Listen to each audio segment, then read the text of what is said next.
Okay, so the next sessions will be a workshop, okay, of how to write an open education and open science policy for higher education by Professor Daniel Burgos from Universidad International de La Rioja from Spain.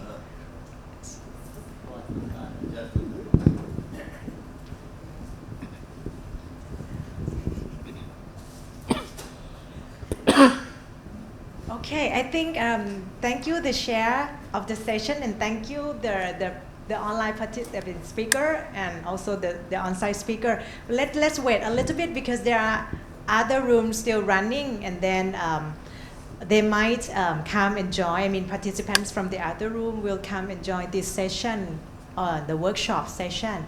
So let's wait a little while. But in the meanwhile, Professor Daniel, if you would like to do some setup for the workshop, please, yeah. I will check the other rooms as well, whether they're ready to move. But we will have more coming, yes.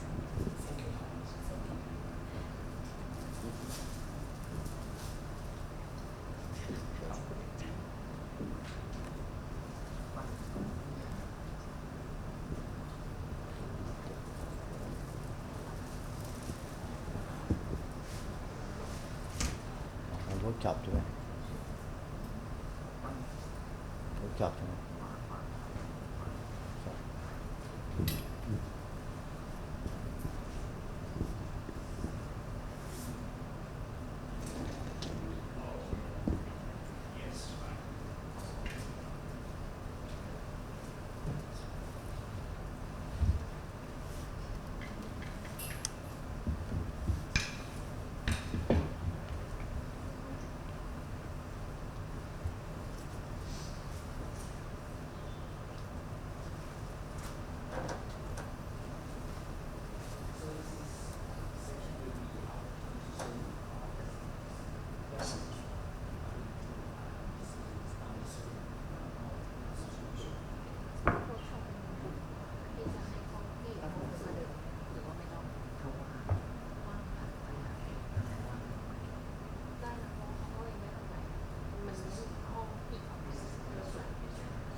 คือจะมองนะ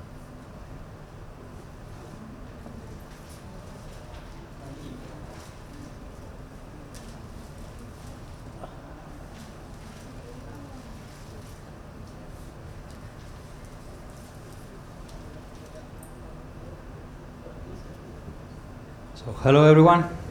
Good afternoon. It's time to start. It's 2 o'clock. Let's see. Let's be sharp for the people who is already here.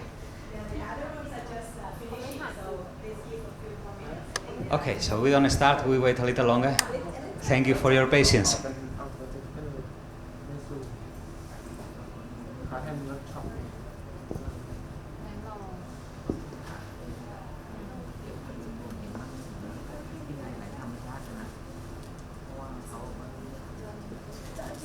Không biết thả xuống nữa.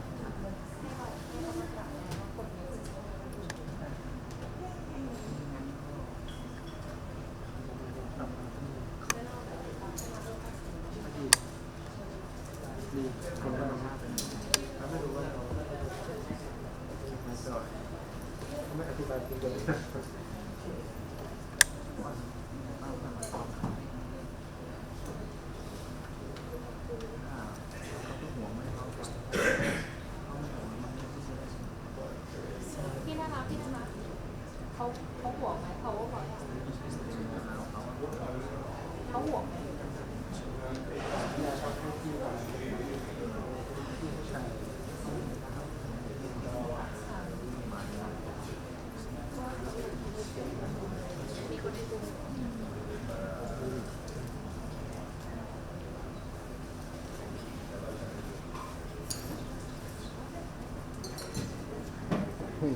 ห่วงแต่เขาไม่ให้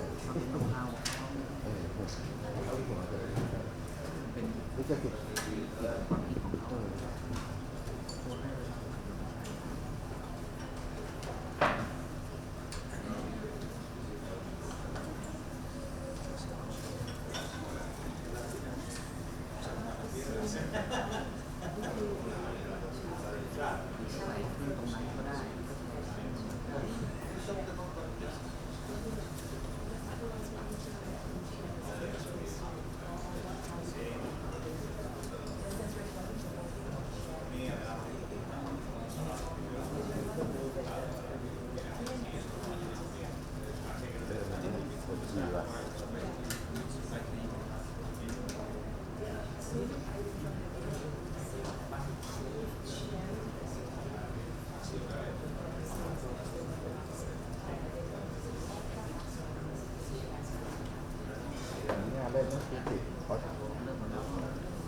ปวดชิบ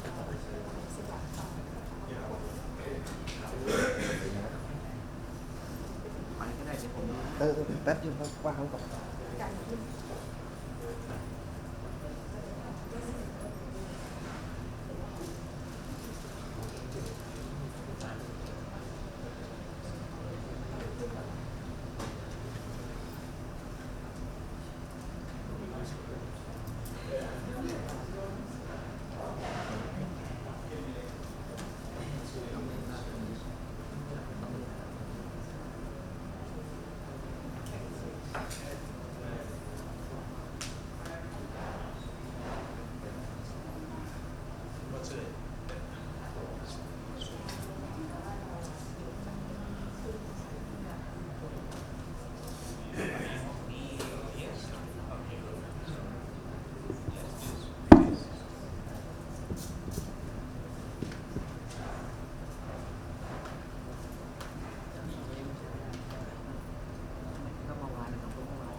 คุยกับป้าอ้วนเนี่ยโทรหาครูในหน่อยว่าเรื่องนี้นายจะได้รู้จะทำอะไรจะอยู่ชั้นไหนแต่ไฟล์กล้องผมลงให้ในเครื่องหมดแล้วนะคุณจะเห็น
จอเขาขึ้นเขียน Yes, yes, yes.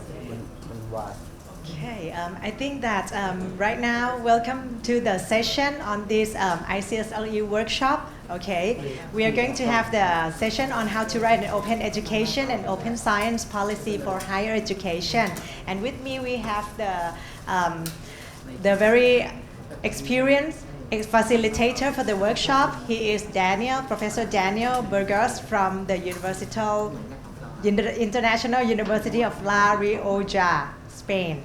Okay, let me welcome Professor Daniel for this interesting workshop. Thank you. Thank you so much, Chutipon. Thank you everyone for being here. I think it's very rare opportunity to run a workshop in a conference lasting 3 hours.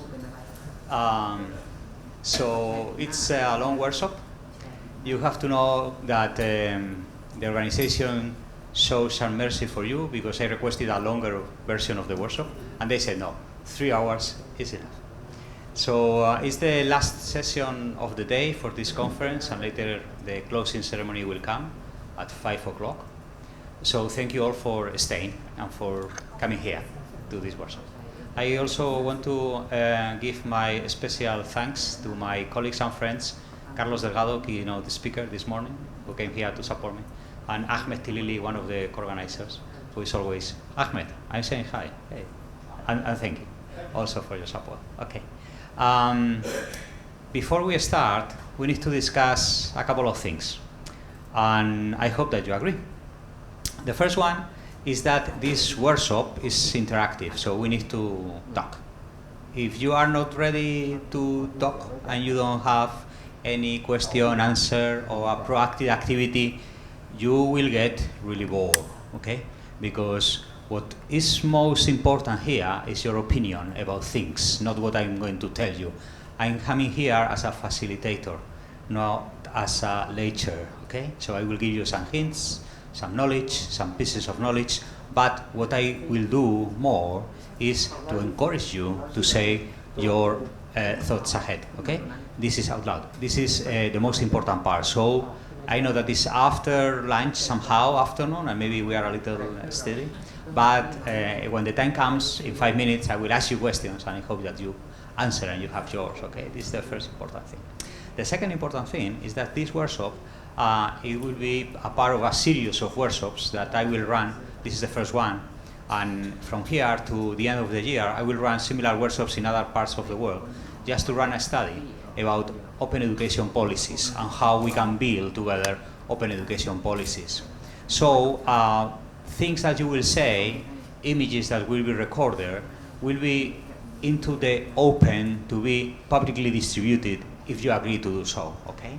So the first thing that I need you to do is to fill in a form, very simple form with your name, your surname, email, and with the agreement that you are part of this process. And you agree that without your name, of course, because everything will be anonymized, but your opinions might be part of a larger study on how to write an open policy. I will show you now the link so you can take note. You can go there with your mobile, with your laptop, whatever, and you can just draft the 3, 4, 5 fields and provide that input to me before we start, okay? So let me get into it.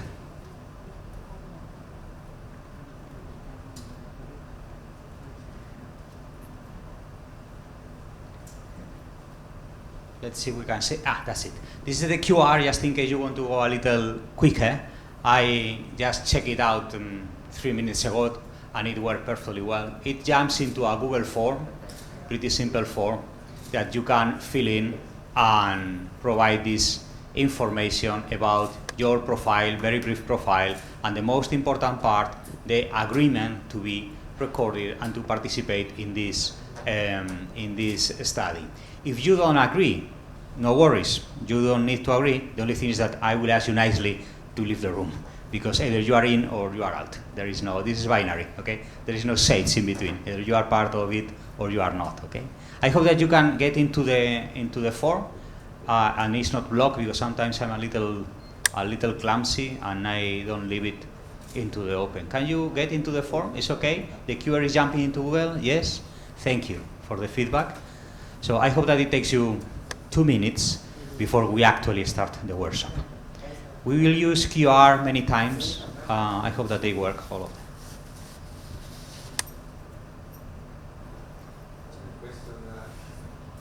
Tell me. First field of the form is in Thai. I don't know. The form is what exactly? Thai. In Thai? No, it's I don't know that. I don't know Thai. Oh, it's because of your setup in the mobile phone. Maybe it's the usual thing, name and email. You can fill it properly. It's okay for you. Did you fill it? Yeah, good. Okay. Thank you. Oh, sorry. I didn't do it. It's not my fault. Sorry. I don't know Thai. You know Thai. I don't know Thai yet. Give me a couple of years and maybe I can learn some. รอทำไม่ได้เป็นเครื่องไหมรอทำไม่ได้ Good. I'm going to fill it up with you so we can keep track of the time. If I jump here, into this, I come to this, here, I jump. ไม่ได้บอกให้ผมดู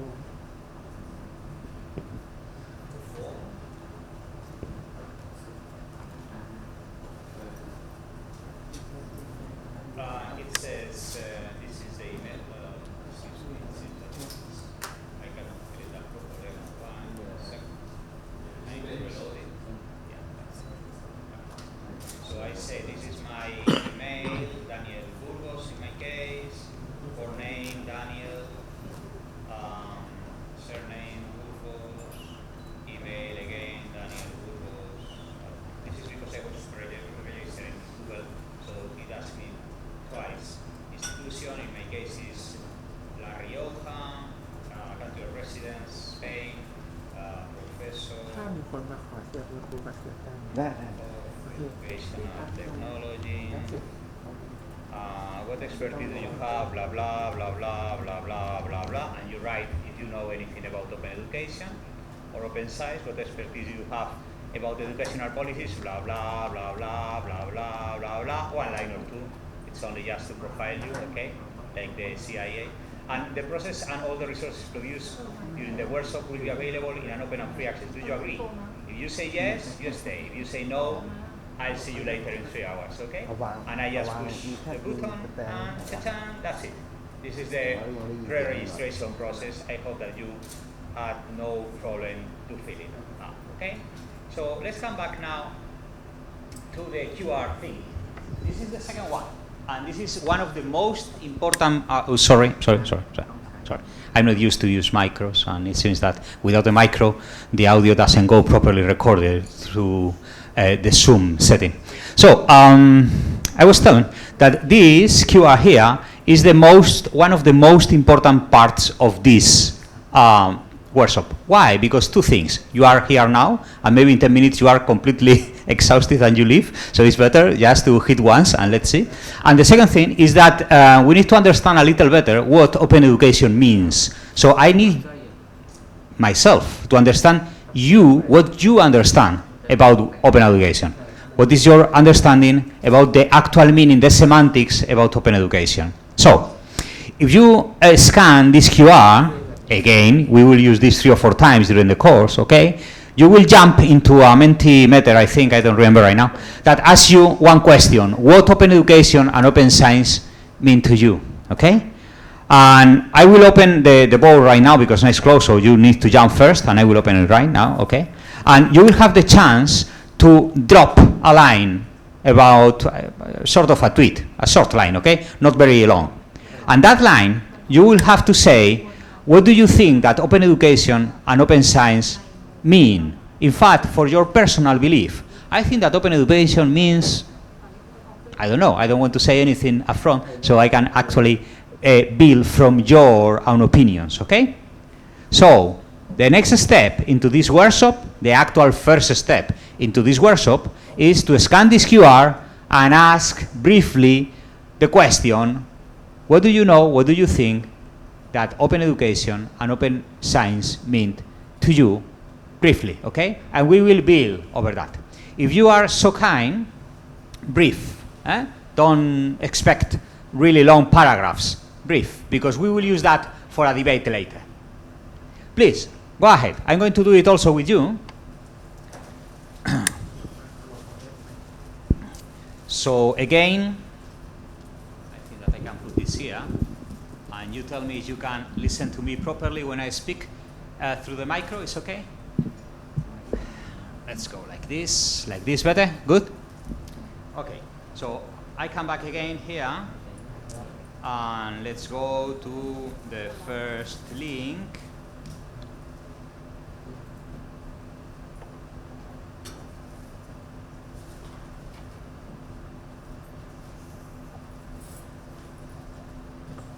Should be opening something.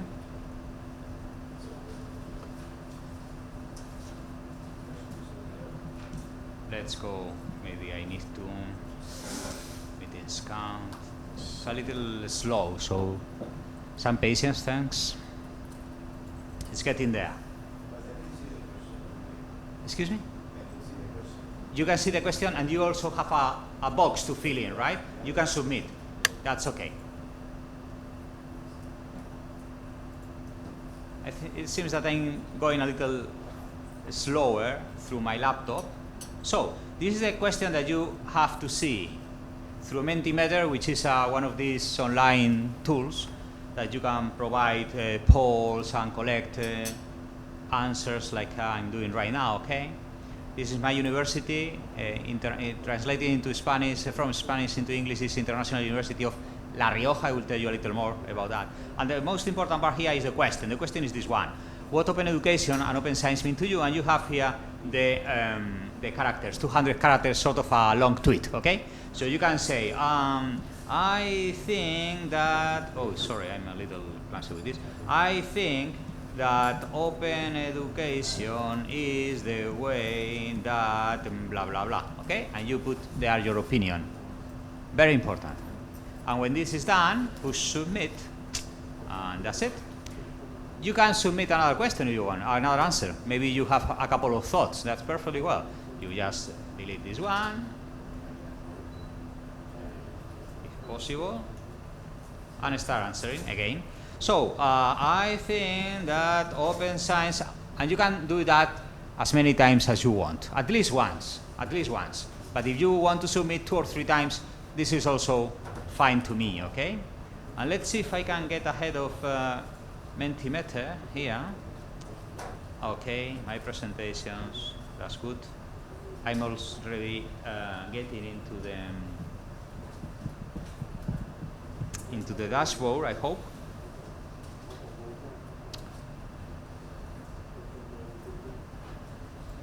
It seems that this is going to be a long process.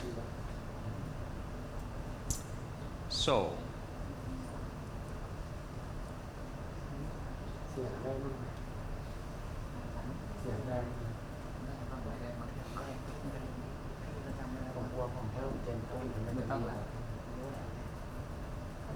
okay, so this is what you are saying right now, okay?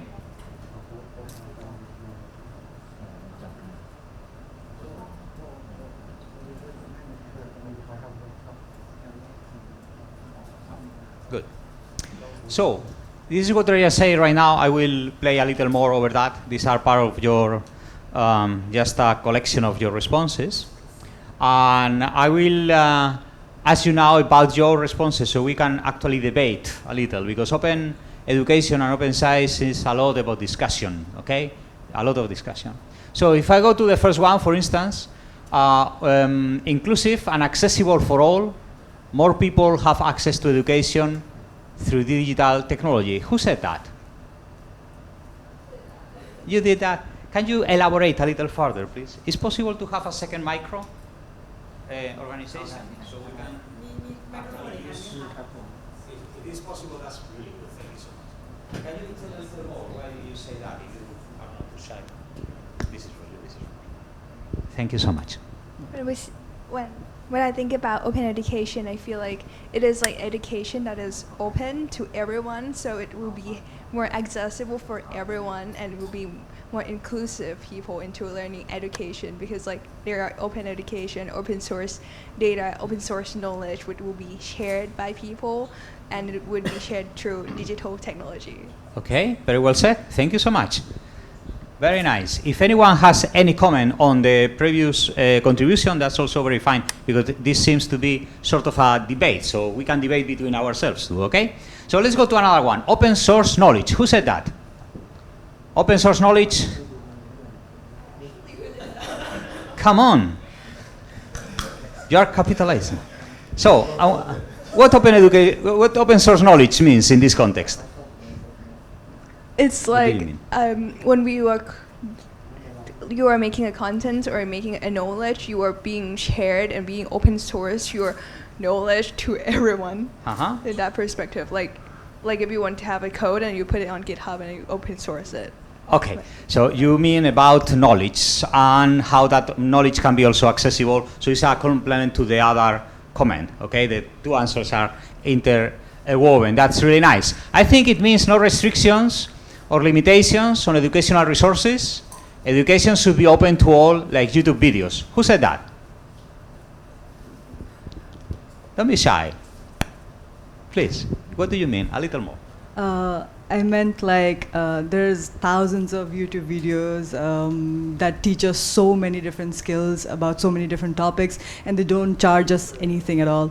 So I think open education should be something like that where like a lot of people cannot really afford to pay for all the skills and the education they want. So it should be like no holds barred, like just no restrictions. Learn anything you want, and then people who have the skills to teach them should teach them just because they want to teach them, not earn from it. Okay, so we have a website, and there is someone with a very nice outfit and some courses for just to say a pieces of knowledge, and someone else like myself go there, click, and learn from that other guy. There is one provider of courses and one consumer of those courses, and it's done in the open way, open access. Source, yeah. Okay, so let's stick to this a little more, okay? What is the difference, if I can ask you again, just between you and I, okay, nobody's watching. Do you think, what is the difference between open access and free access? Do you think that there is a difference between open and free? Meaning free in this case, no freedom, no charge. Without payment, okay? What do you think between both things? You all can think about that. I will rethink. I will re-ask to all of you, okay?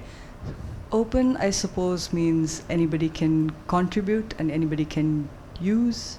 Free just means no charge, I guess. Okay? So there is a little difference between both, okay? Yeah, silver good. lining, Okay. Any other one? Any other thought about open and free? Do you think that there is any difference between open access and free, no charge access? Free for who? For the one who posts? Excuse me. We need to get recorded. This is an extra stress, but it's good for my heart. I need to walk a lot. Okay. When you say free for who? For the consumer or for the producer? Very good question. What do you think? Yeah, well, in this case, answer. It's the jiu-jitsu style. Okay. You ask me. So, okay. In this case, it's free for the consumer. Okay, free for the consumer, but elaborate a little later. You said the colleague here said something important. Free for whom? For the guy who wrote the course, who provides the service, who gives the lecture, who records the video, or uses the ChatGPT to produce the video, like my colleague here, Carlos, commented this morning and presented very well, or for the guy who actually gets use of that as a consumer, because there are many roles. It's not just me as a consumer of YouTube video. Someone has to record the video and upload it, okay? So in this case, in this context, we are talking about the consumer of the video. But don't forget that there is the other side of the table. So thank you so much for bringing that up, okay? Good. We can pass each other. Yeah, well, it's okay. Don't worry. Thank you so much. Very kind of you. Good. So they are important for the improvement of education and research. Who said that? Oh, please, if you don't mind, maybe you can elaborate. Sorry. You can elaborate a little further on that? What do you mean exactly? I believe that if educational content and research content are opened to the public, then they will be monitored or evaluated by many people. So the quality of both the education and the research will be improved. And how can you improve that quality? There should be any sort of assessment, control, a framework for assess that quality? How do you think that quality can be actually It could part of be the equation? formally assessed or it could be informally assessed. Formally assessed, you might have the sort of assessors, peer reviews, Yes. comments, or it could be informal by the public. If the public make use of that educational content or research resource, then indicate that the quality, the usefulness of both the educational content and research content are good. Okay. Yeah. Okay. Thank you for sharing so much. So let's go to another one. Anyone wants to comment on quality? Anyone wants to comment on quality? Quality is a very important thing. We will come back to that later. Okay. So let's go to another one. I think open education and open science will help us to adapt various methodologies to impart knowledge. Who said that? Please, do you mind to elaborate a little further, longer than a tweet? I wrote that because I think that if we incorporate open education and open science, online teaching as well as like hybrid mode, we can access to various institutions, like the course of various institutions that are offered. So if a person is in India and getting access to the courses that are offered by the international institution, in that particular disciple, that person can enhance that knowledge, his or her knowledge, and that will be beneficial for that person as well. So I think that will be an asset for the students out there, because at their home country or from anywhere they can access it. But definitely, as it was previous said, that quality needs to be checked. So there are lots of open source, or even on YouTube there are lots of videos. Some are fruitful and some are not, because nowadays after COVID everyone is posting the videos for the in a way to earn money more. So that needs to be taken care of for sure. Okay. Can I ask you one personal thing? You don't have to answer. Where are you from? India. India. What is your mother tongue? Hindi. Okay. How many open resources are actually in your mother tongue? Do you have a YouTube in India just for videos in your mother tongue? Or you use the general YouTube and you upload them and you can watch from there? Sorry, can you repeat the Yeah, question? the point is, if you have access to educational resources in your mother tongue, in your language, do you have access? No, we have English, access to English courses, and some definitely offer Hindi courses as well. Okay. Not open, but they are a bit paid, but they do offer, because now some platform do offer Hindi and English both. Okay. So yeah, That's good. Okay. I think it's a little unfair, because if I understand correctly, India has around 1,300 million people, which is a lot. Okay. China, by the way, is equally. Even I'm talking here to my friend Ahmed, because he lives in Beijing. It's 1,300 million people. And how many educational resources are actually in Chinese? Is there also a place where you can collect, upload, share OERs, or do you have MOOCs in Chinese? What do you think?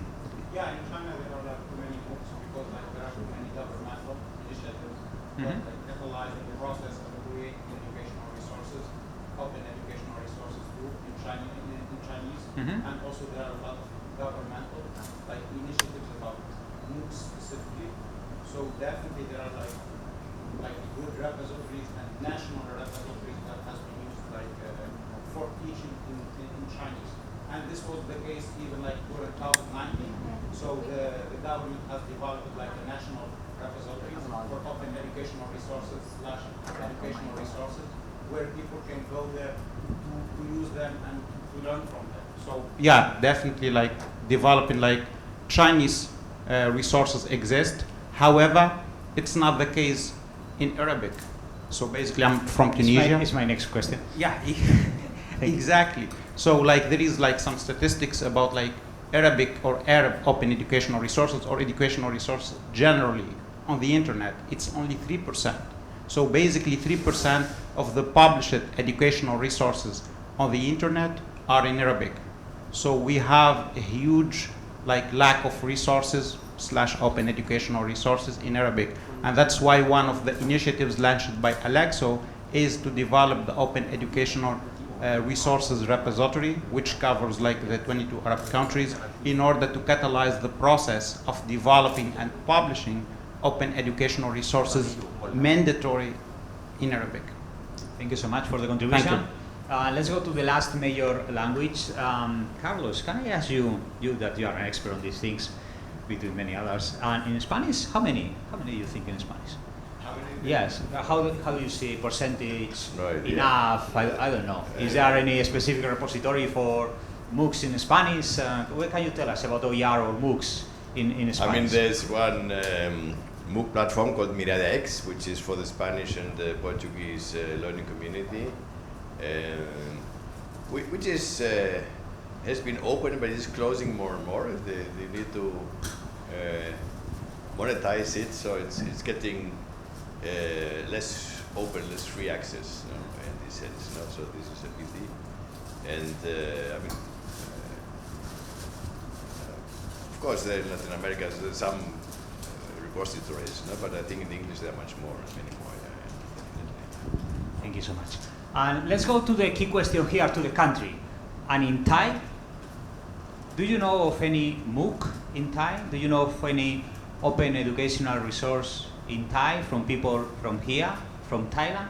Who can speak up with some knowledge on that?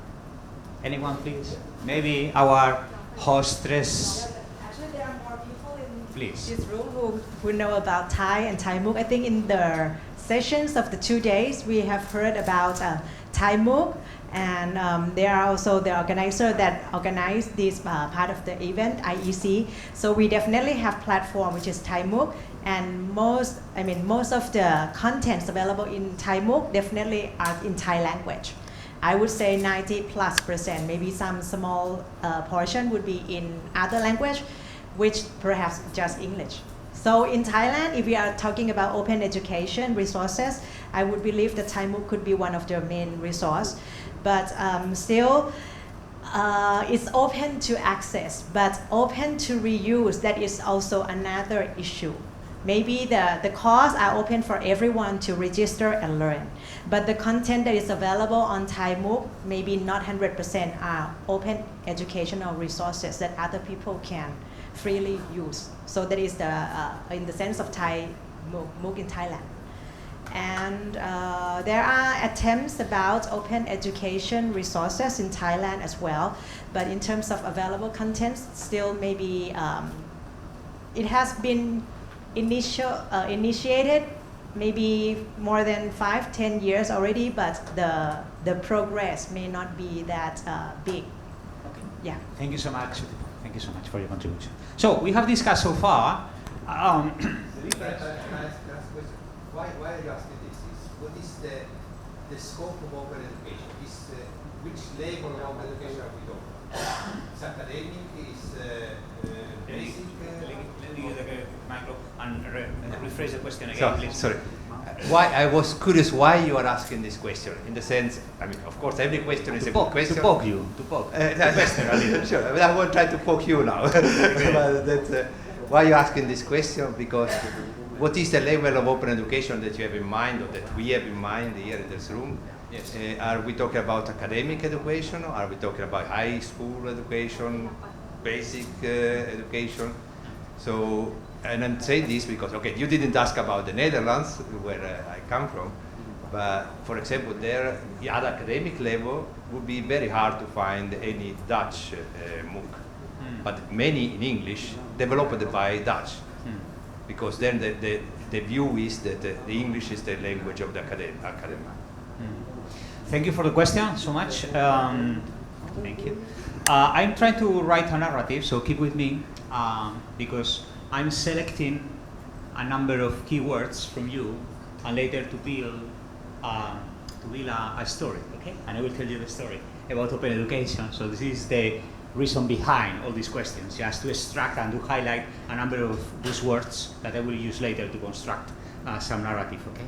And about the Netherlands, as you say, this is something that happens not only in the Netherlands, it happens in many places. We have languages that are spoken by a number of people, but not millions of people. In the Netherlands, there are not so many, okay? And they use English as a lingua franca, okay? As a really the exchange to work, because Dutch is restricted to the Netherlands and some of the colonies, and that's it, okay? So if you go straight into the national language, the impact and the possibilities to access and exchange are limited. But at the same time, you need to keep your language. And in the Netherlands, I was living there 5 years, I know the place. I was one of the originators of open education there 15 years ago, and along with the professor Rob Koppe that we were discussing the other day, okay? The point there is that they decided, you know better because you are now part of the system and I forgot, but a few years back, I don't know, 5 or 6 years back, or 10, I don't know, they decided to teach everything in English except for the Open National University, that they run things only in Dutch. So, the bachelor is not math, but all the masters are all in English. So you have one national university, the open one, which is usually with a lot of people, okay, just teaching in the national language, so every international student cannot really attend, which is a paradox because it's open national university, so people can actually there. Yeah. So and the other universities are teaching in English when maybe they could make a blend. This happens everywhere. It happens in many countries, like I don't know, like Portugal or Ivory Coast. Well, this is French, but anyway, they have also the local language that I don't remember the name of right now, and they don't produce in the local language. Okay. You were saying?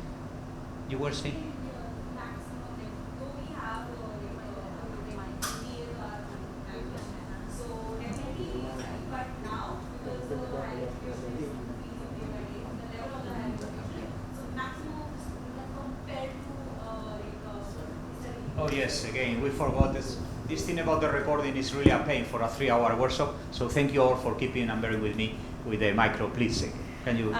Even in India, this happens because till 10th, 12th, we can have education that is UP board, we say, so in Hindi.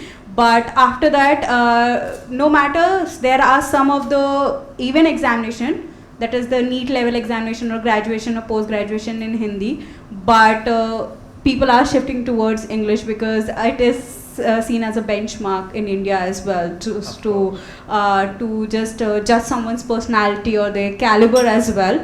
But in India, there is one thing that we have maximum of the examination in both Hindi and English. So that is there. Thank you. In other countries, there is a combination that you can be bilingual and you work during primary, secondary, and high school in a couple of languages at the same time at least. In some countries, it's an alternative. No, you will say when you do one thing and the other after sequential, okay? And you are going changing from one to another one. In Morocco, for instance, primary is in French and secondary is in Arabic and universities in French or the other way around. I don't know, okay? So at the end, they write very bad in every single language, as they say, actually, because they don't actually master enough just to produce things without semantics, okay? So, well, why did I say this? Because when we talk about open education, we need to contextualize open education. You said before about the level, okay, educational level. This is primary, this is professional, this is high school. Let's see later, okay? We will discuss that later, okay? In principle, is open education as a philosophy, that's it. But it's also about the country localized. What happens if I produce something in Spanish that you cannot read? That open education is restricted to Spanish speakers or Spanish reader or people from other languages that use automatic translators and get the content automatically translated by Google or Bing, and actually they have on the screen the content in a different language, although it was written originally in a different one, okay? But it's open, but it's not really universal. It's not for everyone. It's just for the people that actually are committed to that cluster. What happens if my friend Ahmed writes something in Arabic? I don't understand Arabic, I just say 2 or 3 words and I don't read any at all. I cannot use it. It's restricted to me. It's open, but it's not fully open. It's open, but not fully open. So we need to be very clear about semantics. They are key. In this case, semantics are key.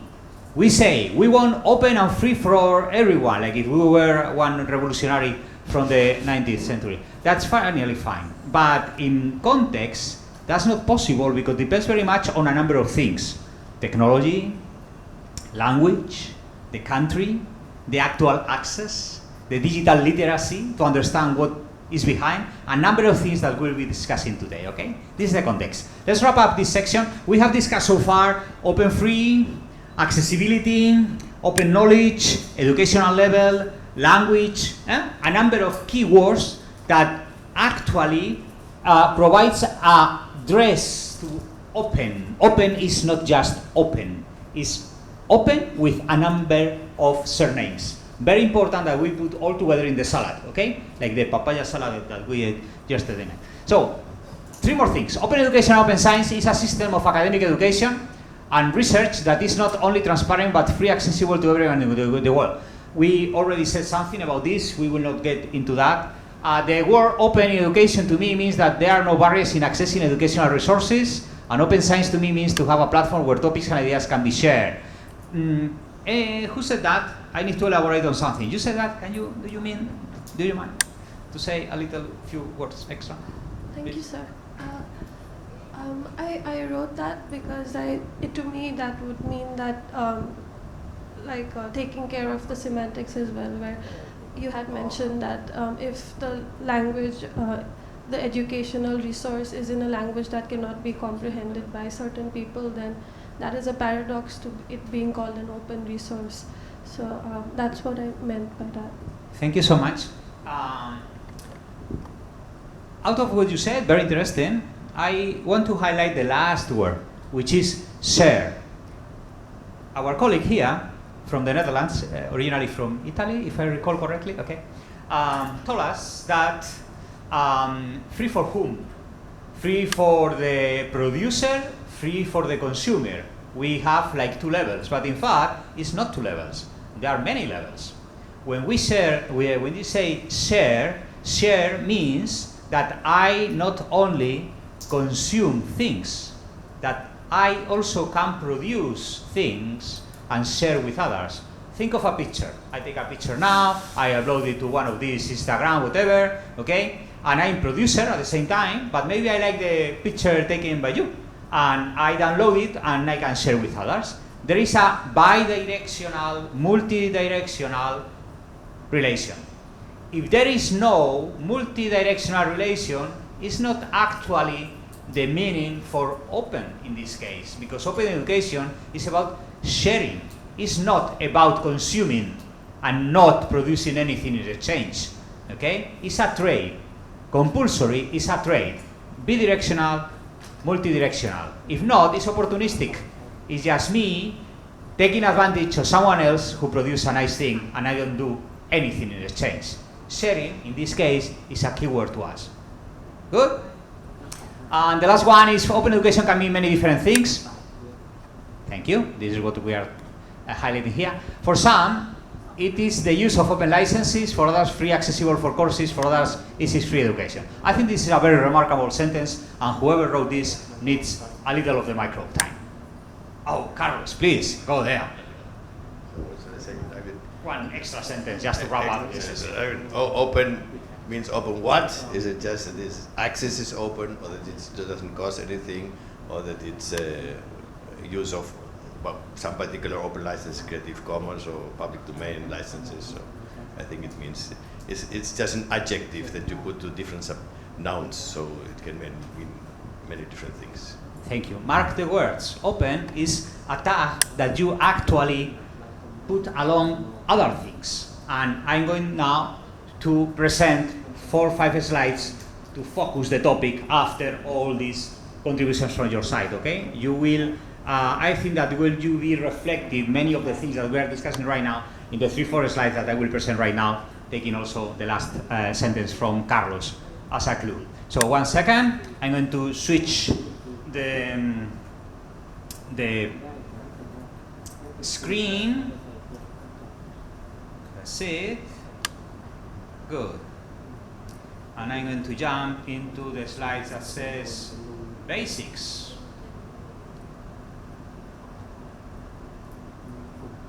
So I will show you later the agenda and my presentation, everything, but let's go to focus the topic. As I said, this is the most important part of the workshop because we are fresh, let's see later in 2 hours, and we are many, let's see later in 2 hours.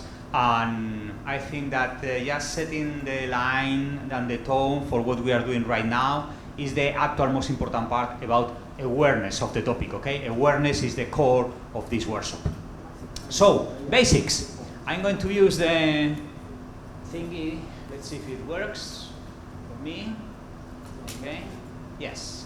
So, when we talk about education, some of you maybe have seen this picture before. This chart here shows the Sustainable Development Goals. This is the acronym for SDG. You have the title below, Sustainable Development Goals from the United Nations, okay? There are 17, okay, 17. And all of them different colors. It's like a flag. It's like a rainbow gay flag. So you have the red, the green, the yellow, the mustard, a number of colors, okay? And they are focused on a number of things. For instance, as I have highlighted now with a square in blue, quality education. This is what we are talking right now. Quality education means a number of things. Open education too, okay? But if we talk about education and we look at the squares, you can see that there are other things. For instance, hey, what happens here? Oh, sorry, maybe, I don't know. I will improvise, sorry, it's not working as I want. I will point it out with the laser. I hope that you can see the point. So, we can talk about other things. For instance, zero hunger.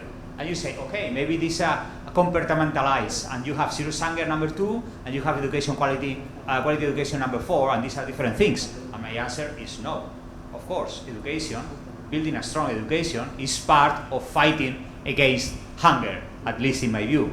If you go here and say reducing inequalities, again, it's not only about education. There are other things that contribute to that. But having education is a very good tool to fight against inequalities. And it happens against for peace, and it happens for economic growth. Where is economic growth here? I don't remember ever. This is about good health, and decent work and economic growth, number 8. And, well, I think not sure about life below water and education goes together, but maybe they can go hand to hand too. So education actually is the backbone for a number of these squares, a backbone for a number of them. When we talk about open education, we don't talk just about open education. It's the impact of open education into a number of sectors. Could be economic, could be employment, could be sports, could be a number of things, okay? So education is actually the booster, the actual driver for a number of things. And when we talk about open education, in fact, before, I think that we were mainly talking about accessing things, accessing resources, accessing content, for instance, YouTube videos, okay? Not just that, there are many things in the world, but let's focus on YouTube. I go to YouTube, I link the video, and I can watch whatever I want. That's really nice, it's open and free, and it's maybe it's an educational resource, because sometimes there are so stupid things on YouTube that I don't know if everything is educational there, okay? But it's not just content. You can see that there are many other things. You have content, you have access, because access is also one of the pillars for open things.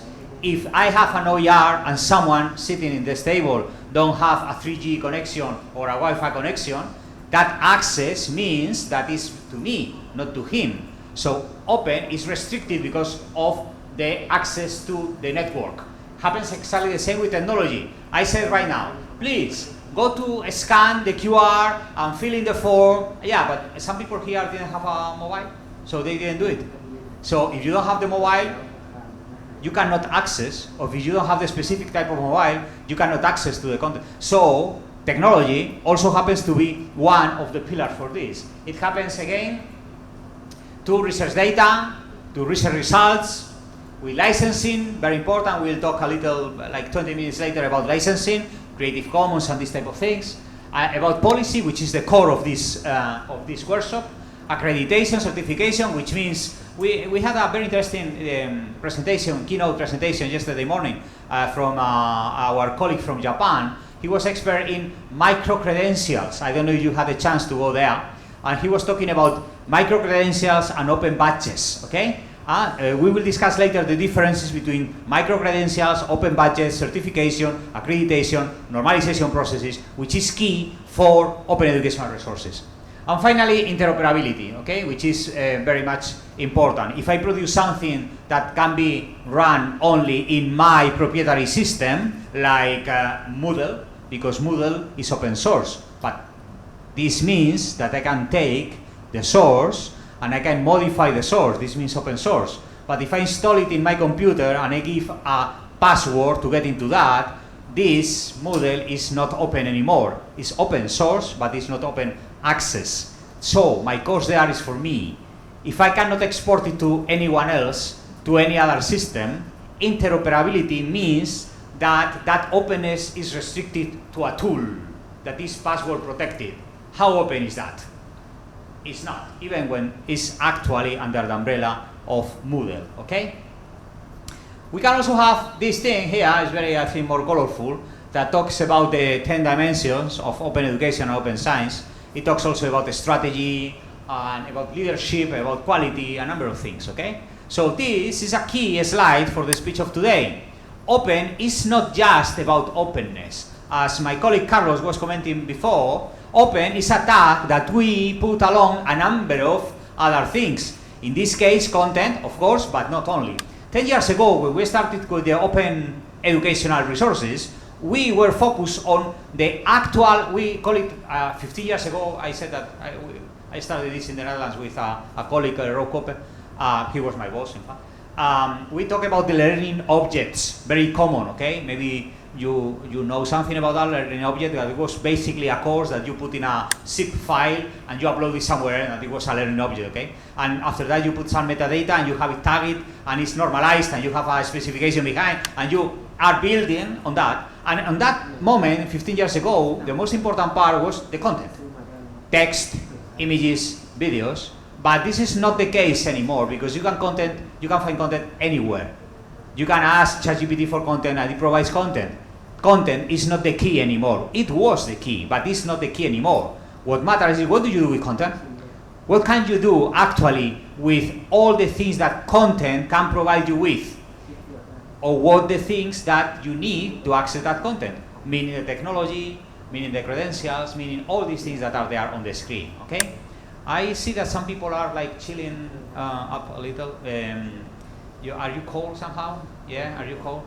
Any chance, organization people, any chance that we put a notch up the air conditioning just to not to freeze too much? Because the participants are very polite that they don't say anything, but I think that they are freezing. Thank you so much. Thank you. And thank you for being polite and not saying anything. Okay? But I see your faces and I'm also cold, so that's good. So, any questions so far? We are just setting the grounds about openness. Any questions so far? Any contributions so far? Don't forget that this is sort of an interaction. So if you have any pros, cons, objections, whatever, it's very nice to speak up and share with others in an open way. Good so far? Okay, so we need a model. The second key message of today is that we need a model. It's colder or it's warmer? I don't know. Well, we'll see later. We need a model. The point is, if we build open things and we don't have a model, what will happen is that we will have freelancers producing things with any sort of interaction with others. And this is a problem. So we need sort of a system, and this system can be linked with, I will make it short so I will skip all the animation. It will actually be linked with a number of stakeholders. We call it here roles, like providers and users, the model designer. That it will be linked also to a number of inputs, behavior, personal decision, interaction style, knowledge. And that it will be linked about the decision who actually takes the word for that. We need a model so we can construct something together. Open education is not about that I produce a course on, I don't know, English language, which is 80% of the courses in MOOCs are focused on English language or computation, okay, computing, and I upload it, and this is not part of a system. It will be like a lost resource that maybe I can find it, like in YouTube. I go to YouTube now and I say, what about, I don't know, my shoulder is hurting. By the way, my shoulder is hurting. So I can go there to YouTube and say, what can I do with my shoulder? And I find 300 videos about how to relieve the pain about my shoulder, okay? But it's like lost islands. It's like lost pills of knowledge. What I need is something that is actually interlaced. Something that is part of a system. That's something that when I actually make or run a query and I retrieve that information, is contextualized properly. We need that model. We need to put together providers, end users, the designers, the roles, all together so we actually have an understanding. Because, let's see that, by the way, excuse me, Italian Dutch friend, what is your name again? Marcello. What if Marcello writes a MOOC, produces a MOOC, and he, who is a academic part of the University of Leiden, you told yesterday, okay? In the Netherlands, beautiful city, by the way, you can go there, it's a beautiful one, with channels and a number of things. With channels, no, sorry, canals. Sorry, it's well, that is translation, which is not good. So, when you go there, and you upload the MOOC by Marcello, if that MOOC is not actually linked to the university, maybe the rector says, what are you doing? This university has to be accredited, and all the contents must be vouched for. So you cannot upload whatever you want in an open way and give away for free for people from other countries. For instance, it could be the case. He has to go through the proper channels. He has to go through the dean, through the rector, the vice rector, whoever, the executive manager, whoever he has to ask permission to. So this is a model. The model is that before he actually writes whatever, he goes to the establishment and say, what my effort can actually fit in and how. So he takes care of the stakeholders, in this case, the management, and also their colleagues. I don't know, now it's actually freezing. Let's see if after maybe it drops, boom, no. Be better cold than that, than then, no? So let's see. Sorry, I went just to sip up a little. So the point is, if you produce something and this something is inside a system, that something will actually last. If you produce something that is outside the system and you try to sneak it in, the problem is that there will be no way for that to last, at least that you keep it that way. You need some personal extra energy, some personal extra effort to keep it. If you are in the system, it's the system who actually keeps it and actually commercializes, disseminates, and produces and gives access to people. It's a way of surviving. That model actually guarantees the survival of the content, the survival of the resource, and the dissemination of that one. It's like writing a book. If you are not part of a publishing company, you cannot distribute it and nobody will read it. Okay, you can go to Amazon and make a self-publication. That's really nice also, but you go to Amazon. So you go to Amazon and publish there. But if you write a book and you keep it on the table, nobody will read it except your mother, your husband, your wife, that's it, okay? So you need to be inside that system and provide that model for, if not, your efforts will be lost, okay? But this has to do also with the quality, trust, so the system where you put it, you say, for example, in the university, you compare with the two, and it's also the trust that you give, the quality that they guarantee. Sorry, yes. No, sorry, it's my fault. It's my fault that I forget these things. Okay, thank you, Mr. Thank you. Please go ahead. Those systems that you're talking about, yes, it has to do with also with the quality, the trust that to the outside world the system is built. Yes. So University of Leiden or YouTube, they are trusted in some way. Maybe YouTube, you already know a priori that if you are going to look something there, you will find some information which is good, some information which is not good. So you have no trustability at least of the result. If you go to Leiden University, just for an example, not because it's Leiden University, any university or many other framework, you know that there, because of the quality that they guarantee, there is a kind of trust that you have. It's like you say, like with publication, when you publish an article, you can publish yourself and put it in the website, and no one will read it. You can publish in a famous Springer, for example, and then you know that people will read it because there is a certain guarantee coming from the quality that they won't require from the editors, for example. I fully agree. This is a very important point. Okay, this is a matter more of marketing and a strategy coming out of a distribution point of view. Thank you so much, Mr. If you write something and you produce something and you want an impact of this something, if you go along with a brand that is has already a reputation, like a university or like a Coursera, whatever, of course people will go there because they think, okay, if it comes from this university, it comes from Harvard, okay, it must be good, okay? It comes from MIT, it must be good. Although many times it's not. I was a student there at MIT, and half of my courses were like, "Cyril, you are MIT for this? You are MIT because you are charging a lot." I'm completely sure about that, but not about the quality of the actual lecturing that you're doing. Okay? But you have still the branding, okay? And branding is one of the things that we have to think when we produce a course. In this case, Marcelo is talking as a producer, okay, not as a consumer, okay? Which is very interesting because we need to keep a number of roles. In this case, providers. Well, provider in this case could be producer, okay, just to show a couple of sets on the table, but very interesting the approach too.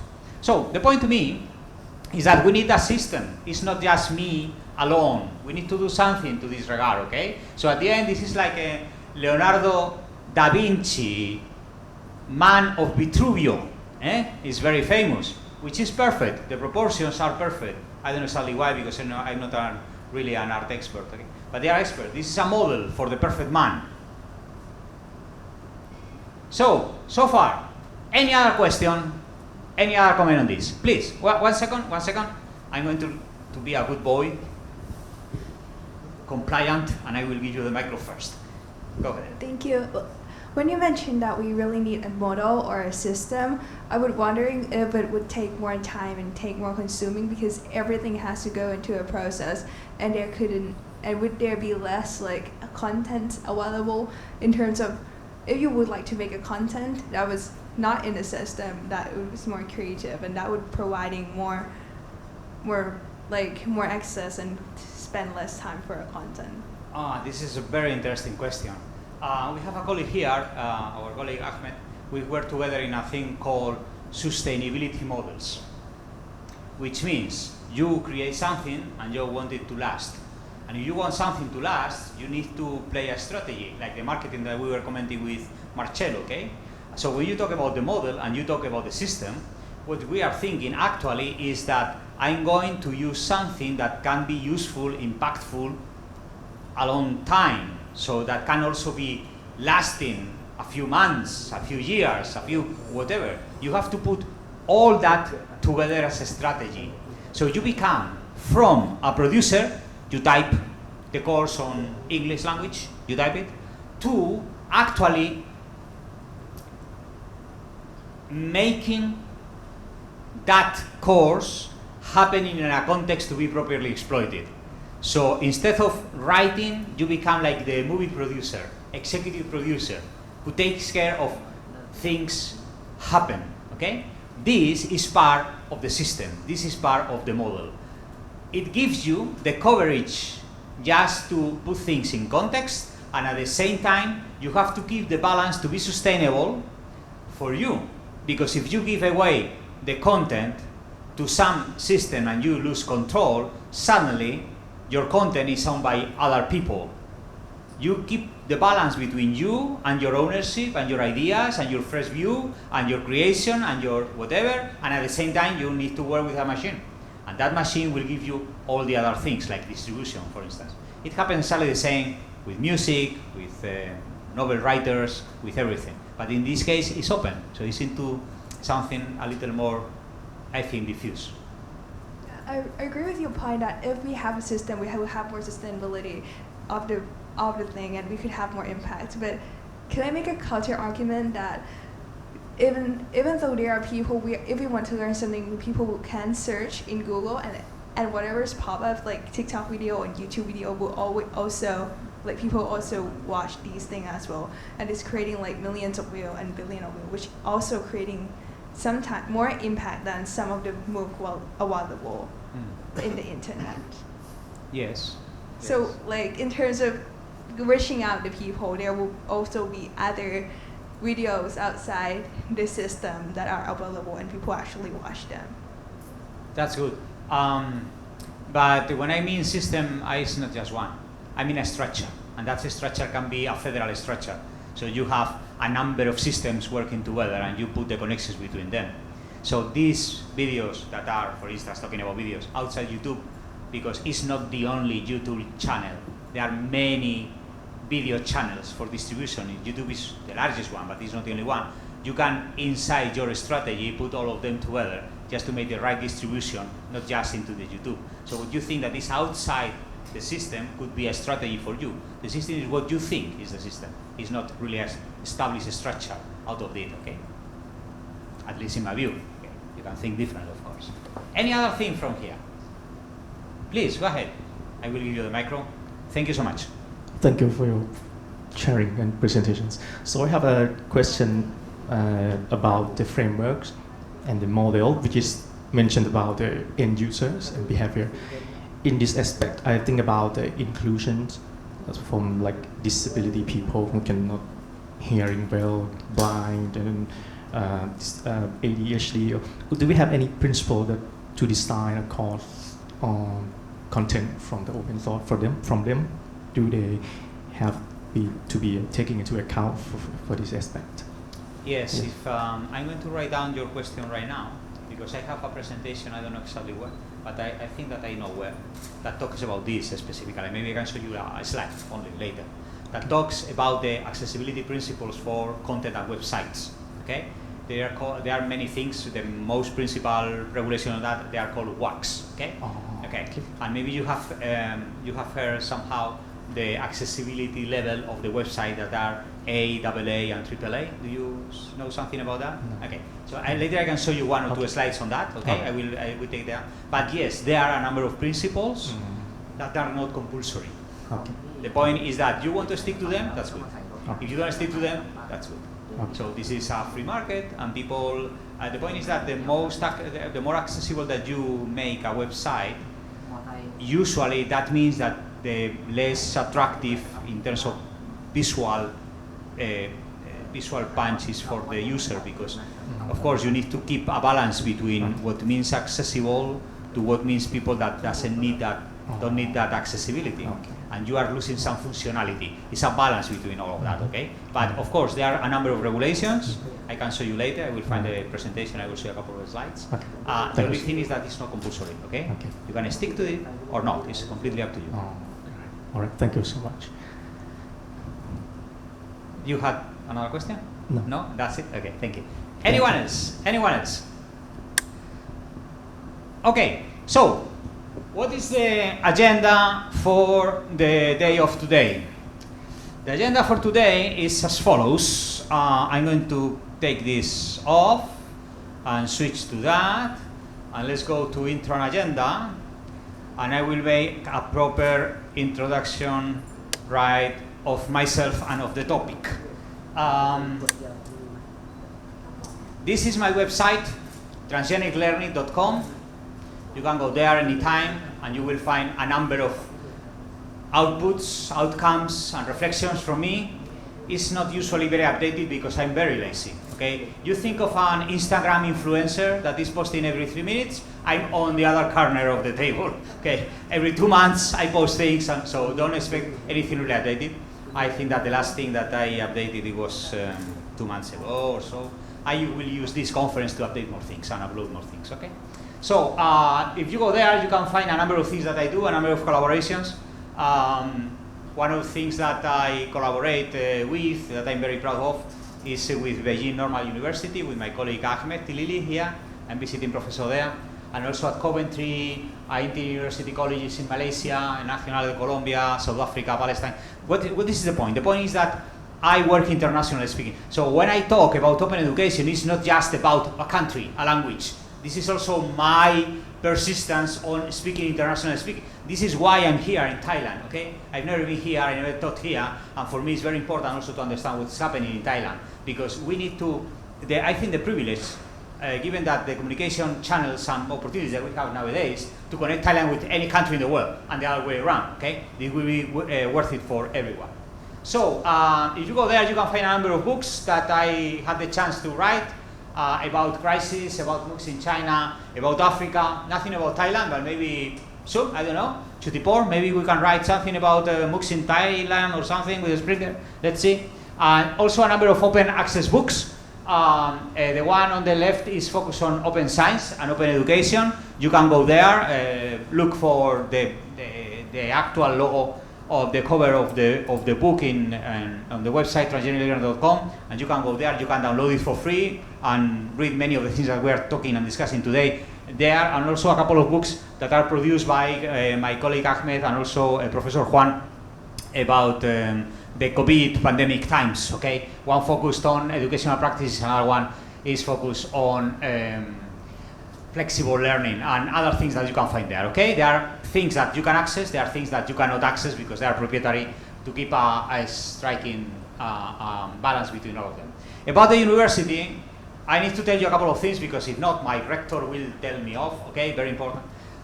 Universidad Internacional de La Rioja, the International University of La Rioja, is the largest university online in Spanish worldwide. We have 130,000 students, over 400 graduate programs, undergraduate programs.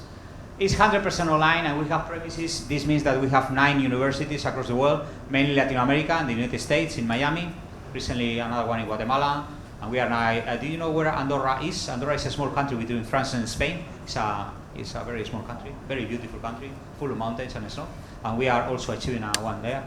A number of projects, European projects, unfunded projects, a number of relations also with Telefonica, UNESCO, IBM, other people. Why do I say that? Just to contextualize the following. I'm coming from this place here, La Rioja, all this way to here, to Thailand. This means, I think, 12,000 kilometers, I don't know how many that. Making a connection between two different cultures, European one, and inside European one, Mediterranean one, and inside Mediterranean one, Spanish one, to Thailand here in Asia, okay? And I think that things are connected. That is one of the things that we're trying to achieve today within the workshop. Your views, my views, we'll try to put it together and try to make a common semantics, a common use of what open education means, okay? And this is the institute that I work, and I have the chance to manage. Is UNIR ITED. You have the link there, up there, if you want to check what we are doing.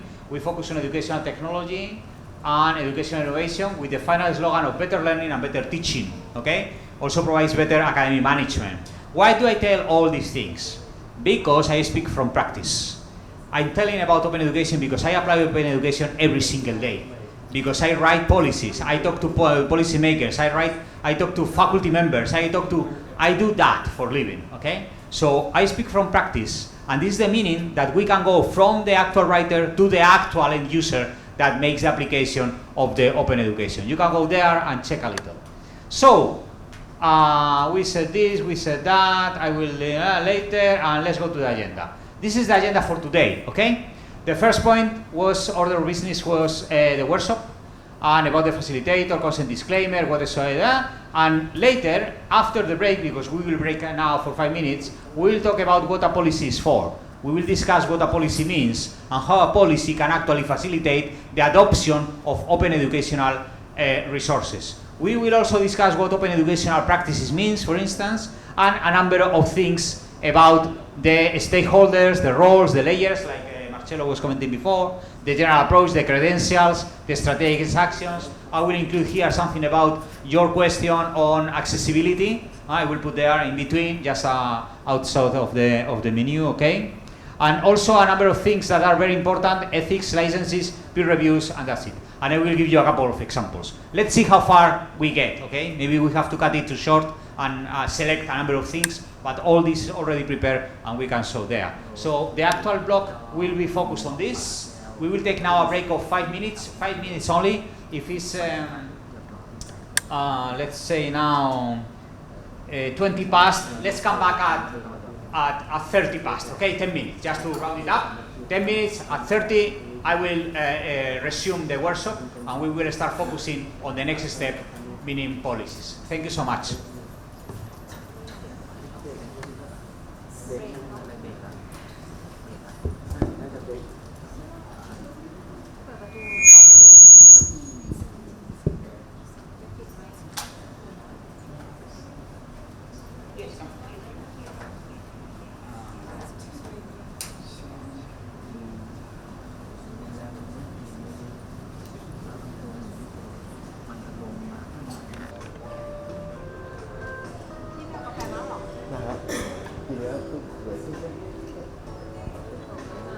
Let's be subtle. Let's see if people understand.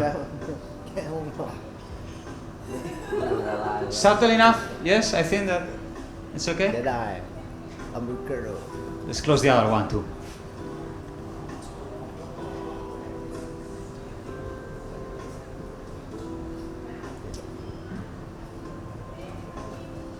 Late. Oh, sorry, you are late. Sorry, you're late.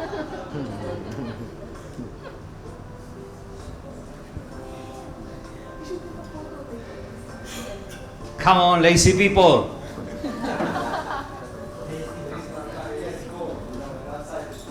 Yeah, I agree on that. Yeah, I fully agree on that.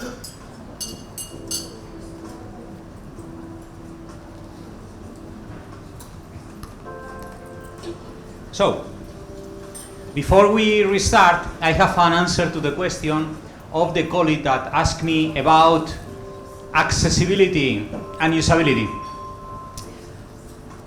Hey, colleague. Yeah, the one that is sitting there right now. You. This is slide for you, okay? So this is a small KitKat, a small break here to show about accessibility. So 3 slides, very short. This is completely off menu, okay? It was not foreseen. It was not in the agenda, but it's a question from one of the colleagues here. So I'm trying to fulfill on that. So the point is types of functionality. By the way, this is. I'm sharing. Yes, no, I'm sharing.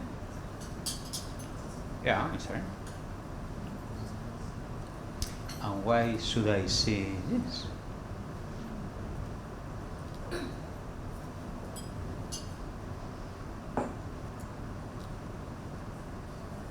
One moment, I'm going to share again. Screen here. Okay.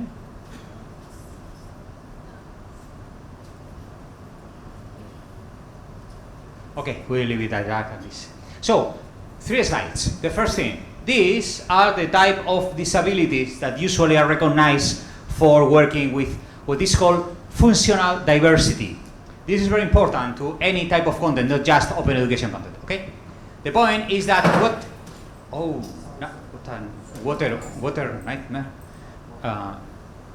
There are some electrical things here, so maybe we can push away. It's just a carpet. I think that it will be free. Okay. Sorry and everything. So the point is, don't get distracted. The action is here. So disabilities. The point is that when we talk about accessibility, we usually talk about disabilities, meaning you are deaf, you are blind, you are limping. Okay. Cognitive disability, which is quite categorized but not really accurate. Because we should be talking about functional diversity. Functional diversity means this. I'm not disabled, but without my glasses, I cannot read on the screen. I'm old. That's it. I'm getting old. This is the point. Okay? So when we said about deafness, it's not that someone is completely deaf. It's that you are losing some sort of hearing ability a long time. For instance, this is also happening. Or something temporal. I'm not limping, okay? But I had a car accident and for 3 months I have to be a little immobilized. So it's temporal, or is decreasing, or is happening with time. This is functional diversity. It's more accurate, and it happens to everywhere and everyone. Okay, very important. So, first slide. Second slide. By the way, I have this. When you create content that is accessible or should be accessible, you work usually with three levels of accessibility. The first one is called level A. It's the beginner's level. The beginner level means that every single website is like that, because your website meets the bare minimum of compliance. For example, text alternatives are provided to images. Comme ça. Or not constant. This is very simple. Everyone can meet level A. Very simple. Later you have level AA, double A. Okay? This is like the batteries. When you go to the batteries and you can see that they are A, double A, triple A. You go to the financial ranking and they can be ranking like A, double A, triple A. Okay, this is exactly the same. So this double A is the intermediate level. This means that accessibility is good, but it's not really the best. You are in between. So you provide additional things like, for instance, high contrast possibility. Okay, black on white, yellow on blue for readers. This is one example. And the third level, AAA, is the one that you can use, for instance, for readers. Okay, for accessibility readers. And everything can go through the accessibility reader, and for someone who is blind, for instance, they can hear everything. For someone that is deaf, he can provide additional comments on a screen if there is an audio, or subtitles to videos, a number of things that actually make sure that everyone can read and hear everything that is on the website. Usually, the balance, the double A, is really doable, but it requires more effort. So making an open educational resource accessible double A means a lot of time, a lot of energy, but it's doable. It's very easy to do. Many of the usual producers like WordPress, actually they have templates that says, do you want an accessible template? You push yes, and automatically your content is accessible. So it's not really that difficult, but you need to take extra care on that, okay?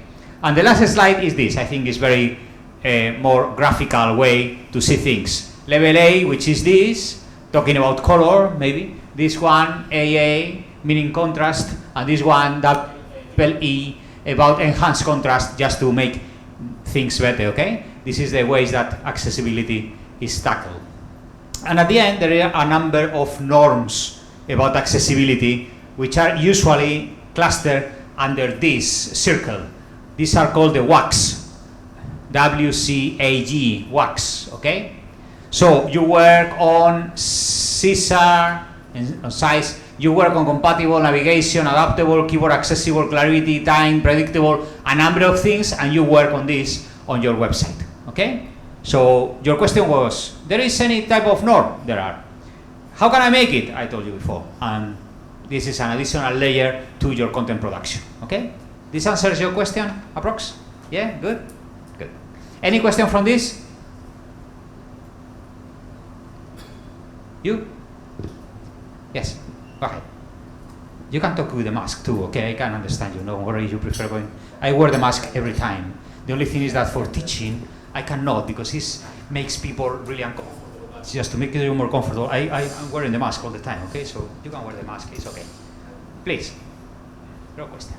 So, okay, thank you very much for the presentation about disability, and I also worked with people with disability, like blind disability before, on a project with artificial intelligence to help them, and there are also like different types of disability and like different level of disability. Like for blind people, it will be like, can you see light or can you not see light, and this kind of, and in a project where we work together with like different types of people with disability, there are people who are deaf and there's a people who is blind, and we are really hard to communicate to each other in a way that you might need a central translator or like a text-to-speech option.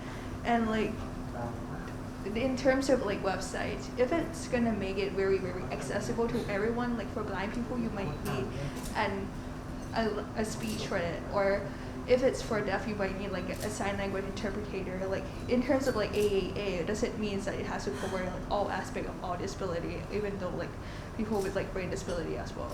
Yes, fully agree. The point is that you cannot cover everything to everyone all the time. It's impossible. You cannot be universal all the time. It's impossible. Because universal means that I can translate the videos in 200 different languages. And maybe I cannot do that. Universal means that I can translate the audio and make the transcript in 2 different languages, and maybe I cannot do that.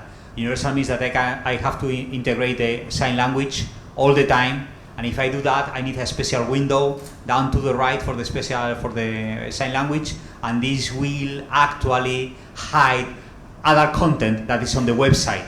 So we need to find the balance, a commitment between how far we want accessibility go, and the level, as you say, one can be really deaf or just hard hearing. What is the level actually that you want to address to?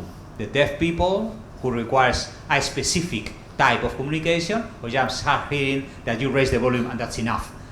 It depends very much, but you need to decide on that and be very honest with you how far you want to go. You cannot address all. It's impossible. No way to do it. Yeah, this. Yes, Marcela, please. No, please stay sitting down. That's okay. Thank you. If I can add, adding to your, because I completely agree with that. How hard they can sound, and sometimes we have to put limits on what is possible to do. But sometimes it's also from the learning objective in themselves that prohibit some groups to be there. An example is it can be a learning objective, can be a team working in team collaboration with team. And there are some people who cannot work in team because of some cognitive disabilities or something. So then it's very hard to I mean, we are there in a contrast between what you really require for learning as education and what a person can do that. So definitely. And we can, I'm not sure, technical guys, this is working? Yes, it's working. Okay. I agree with you both. The point is not just about disability, it's also the other things that we were commenting before. Technology. You are required to connect through Teams, Microsoft Teams, because it's really cool. Okay, I hate it. My laptop hates Teams. I cannot get connected to Teams. So if I have a team meeting in Teams, I'm completely excluded. It's not just about the physical, emotional, or mental disabilities. It's also about the technical accessibility, for instance. It's a lot of things. You are required to have a laptop. Oh, sorry. Maybe I make a mess here. To have a laptop to join this workshop. Some people here don't have a laptop. And they are still joining. I hope that they enjoy and it's useful for them. So we can write a number of recommendations. It's advisable that you come with your laptop because you will be required to type and to do and to contribute. If you don't, you cannot complain. Okay, the minimum requirement is a laptop, but it's up to you if you want to come without a laptop. So it's not just about the disability itself, which is really challenging, okay? I've been working with disability, I don't know, 25 years, and it's really challenging. It's also that now there are other types of disability. People that don't know digital tools enough, they cannot be included in a number of dynamics. You go to a classroom and you say, hey guys, what if you open Mentimeter and you drag and drop, and some people look at you and say, you all are very young here, but some people are not young, and they were not born with all these type of things, and they look at you and say, I don't understand you. Really, I don't understand you. I just show them step by step, and they don't understand you. And they are excluded out of the dynamics. And it's not because they are disabled, it's because the language is completely different. So in this case, this digital means social exclusion at the same time. It's a digital gap, which is a problem. So in this case, we talk about inclusion, not just about physical, cognitive, or mental, or emotional, or technological, about everything, okay? Thank you. So, let's go, after this speech, Burgos for president. Let's go to a small exercise for you. I come here with, let's see if I can put it properly. So, let's play a game with you. It's not a play, it's a test, just to make it interactive, because This is a workshop, okay? If I was giving a lecture, I would be giving more slides, but I have many, but I think it's very boring for everyone. This is a tool that my team produced a few years back, called Open Educators Factory, and it's to test how open you are as a professor, usually, as an educator, but in this case, if you're an educator and you're a student, it also works, okay? As a conference participant, how open you are in terms of your daily practice to open education. So it's called Open Educators Factory. I have produced right now on the fly another QR for you, so you can go there and scan it. This one. This is the QR.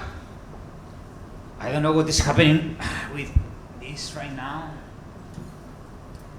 It should be working and it's not, and I'm a little stressed with the Zoom thingy. Let's try and get it here. Can you see? You can see. Where can you see? You can see it. Zoom. Again. Let's go again. Share the screen, share the screen, share the screen. Technical people, I need some support from you. Something is not working properly. After the break, the system took a longer break. So, I want to share this screen there. I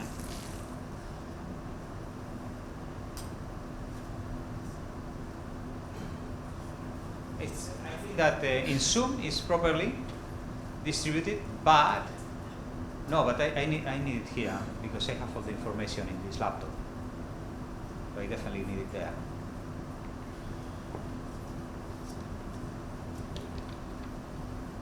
So you are projecting here through Zoom, right? Okay.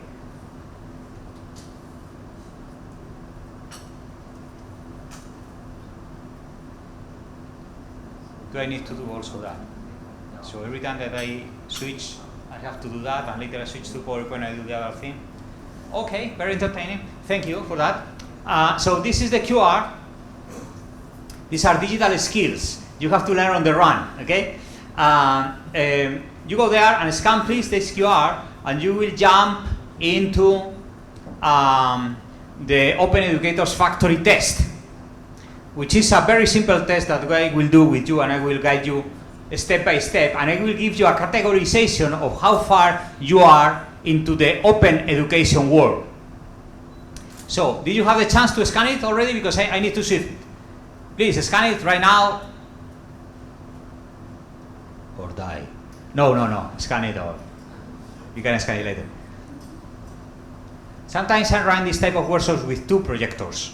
One for these things, another one for the PowerPoint presentation. In this case, it's not possible. So we need to be swapping all the time, okay? Did you scan it? All good? Yes? Yes? So if you scan it, you should find like this. Like this. This is the Open Educators Factory website, and if you click in the link, this is the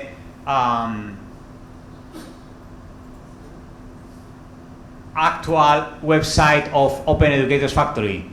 When you scan the link jump into this website, right? This is what you are seeing right now on the screen. Okay, so this is very simple. I will skip you. You have a number of languages here, so depends on your language skills. You can go through it in English, Spanish, French, Italian, and Portuguese. Okay, so you can do it in Dutch is not there. Sorry, Italian is. So Hindi is not, and Arabic is not, and Japanese is not, and Chinese is not. So there are a number of languages. That's it. Okay, I will do it in English because it's the language of this workshop. Okay, but it explains that this is a platform just to test how far you are, and you say sign up.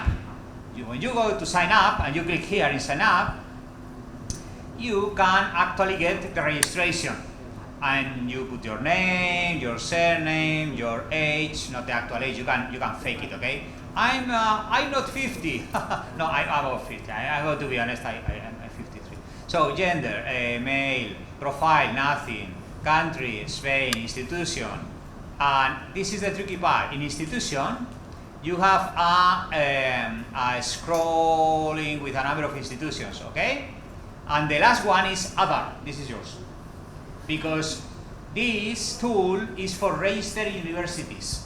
But in this case, since this is a workshop occasional and you come from different places, I didn't upload didn't register your institutions into the workshop. So this is just an individual matter. So you have to go to the other.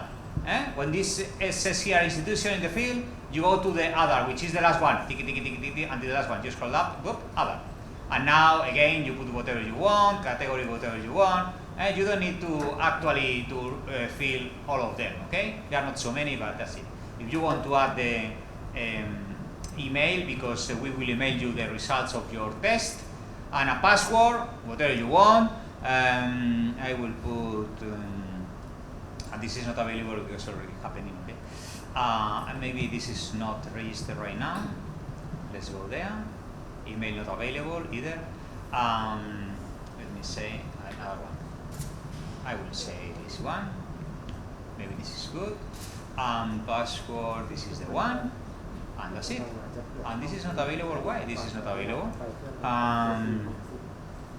Why this is not available? I should find another one. Daniel Burgos. I'm sure. Email available. Good. And the website here is this one. Okay. So with a number of cumbersome steps, I have filled in the form, and I can go to sign in. Click.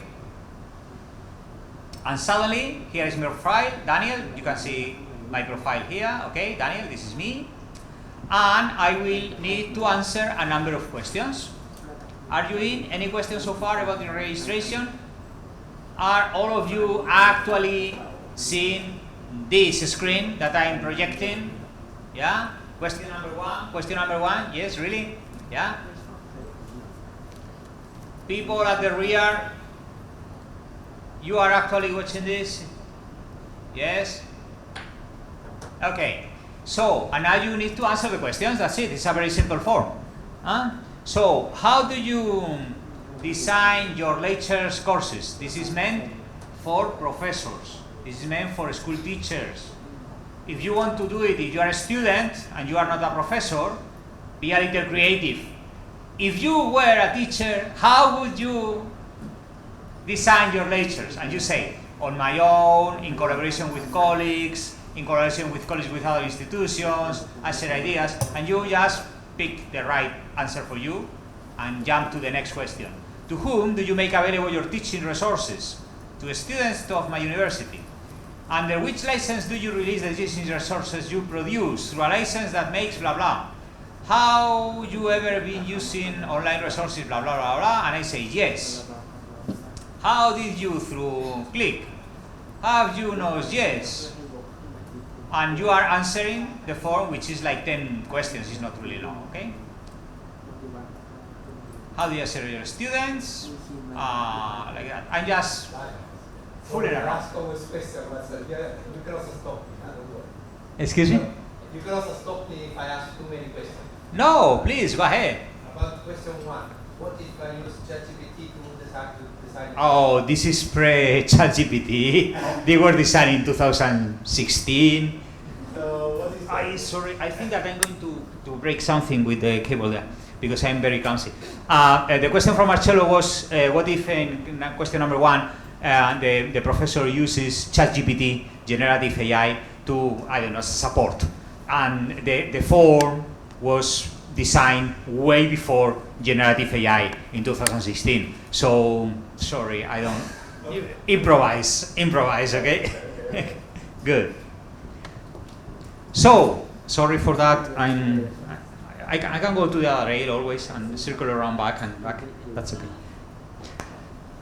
So, when you have all your questions filled in, okay, just push send, and you get this table. And this is the table that I want to comment. Okay? Please, tell me when you are here. Tell me when you are getting this table. When you get this table, we can act. You already have it? 3 or 4 stick boxes.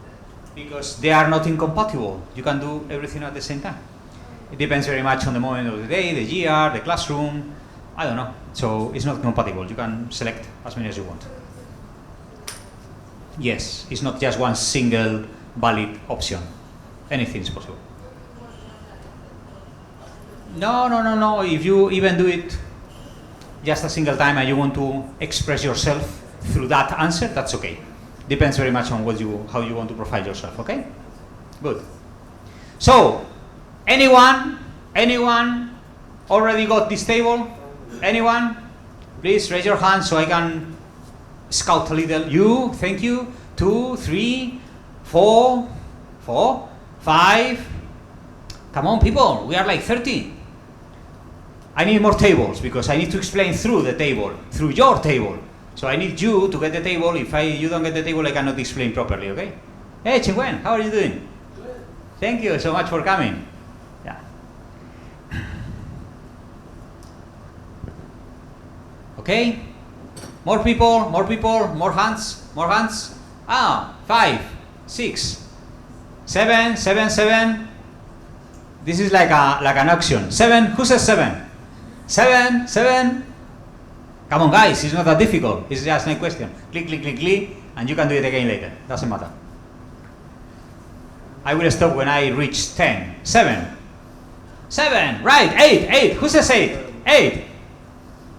Action pros. Good. 8. 9. Okay, guys, so this is the table. And the table is a self-assessment tool about your awareness of open education in your class. If you were a teacher, a professor. So you get the table and a number of squares and 4 categories. The first category is open learning design. The second one is about content. The third one is about teaching. The fourth one is about assessment. And every single category has 3 levels. Level 1 is like the beginning, level 2 is like better, level 3 is like, wow, you are really a natural on this, okay? So in my case, I can click here, or I can in fact mouse over, and there is a definition of what every category and every level means.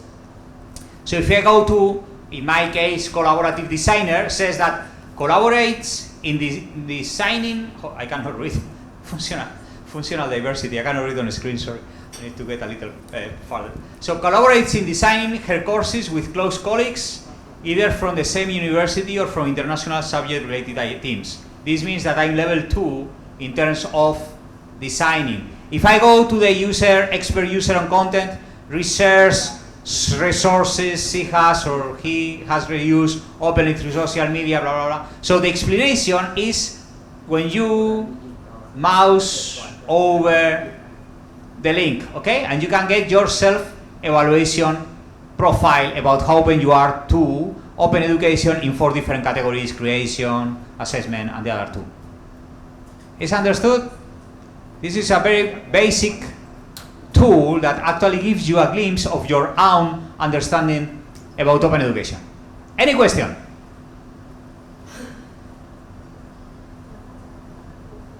Good?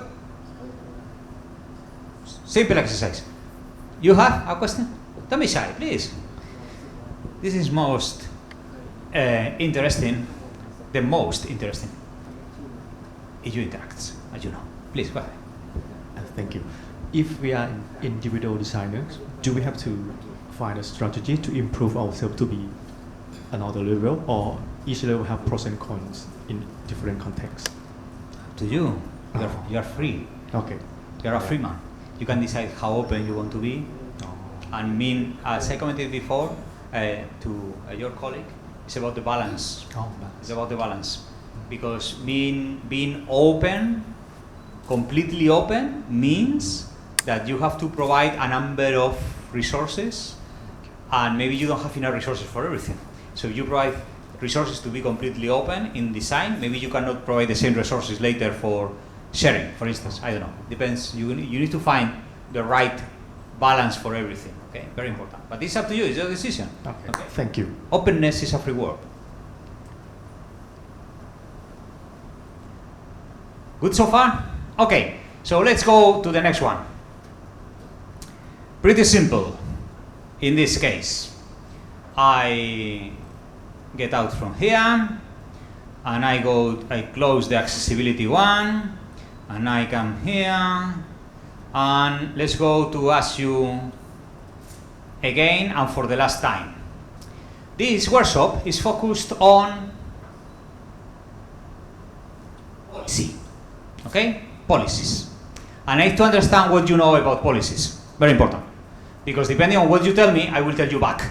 If you are an expert, I will tell you something about expert. If you are beginners, I will adapt to your knowledge about what a policy means, okay? So if you scan this code here about policies, the question is, a policy about openness, what for? The question that you need to answer in a sort of a tweet, 200 characters, is what actually does a policy do? What is a policy useful for? What is the meaning of a policy? If I tell you policy, what actually comes to your mind? A policy means what? Exactly. Tell me. Excuse me? Something that governs policy. Something that? Something that governs. Okay. Maybe you can scan the QR and can type it. Is that okay? But anyway, I will take this input and I will incorporate it later to the narrative. So please go there, and you have like 30 seconds to type your first impression about what a policy is. In this case, if I want to write something, create an open educational resource, and I want to create a policy is useful for what exactly? What are your thoughts? Please, put it there.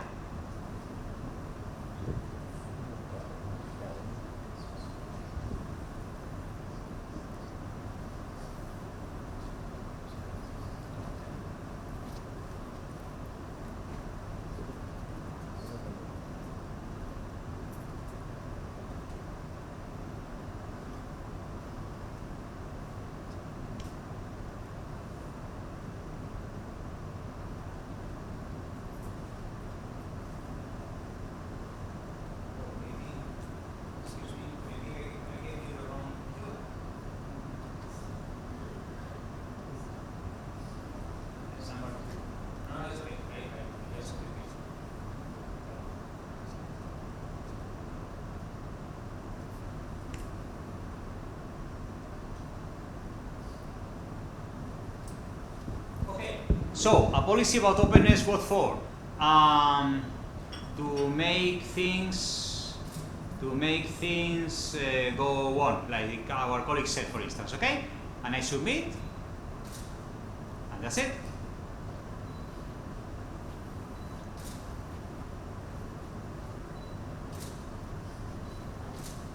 Good. So I jump into Mentimeter again, I do my presentations, and I say a policy about openness, what for?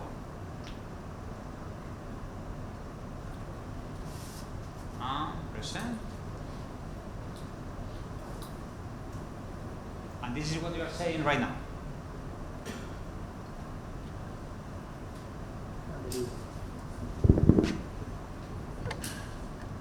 I feel like Beyoncé with so many micro thingy. I put it here, I carry it with me.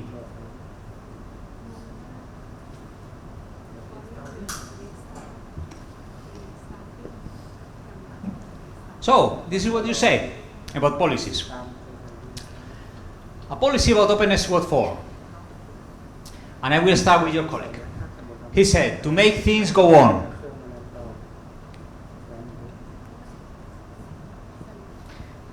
Please, elaborate one additional sentence to explain your position, please.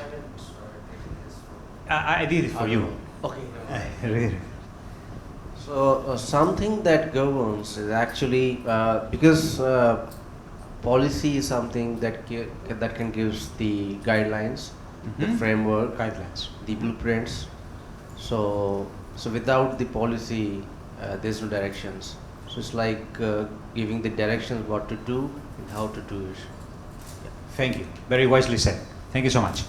Next one is protecting the rights of all stakeholders and equitable openness. Who said that?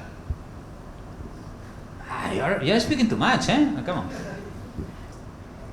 I believe that a policy is when we talk about what rights we have, what we can be doing with that rights, and telling like the rights and like no one can violate your rights. So this policy about openness and as well as equitable openness, like in terms of accessibility and inclusion of the whole people and like the sustainability of the whole system.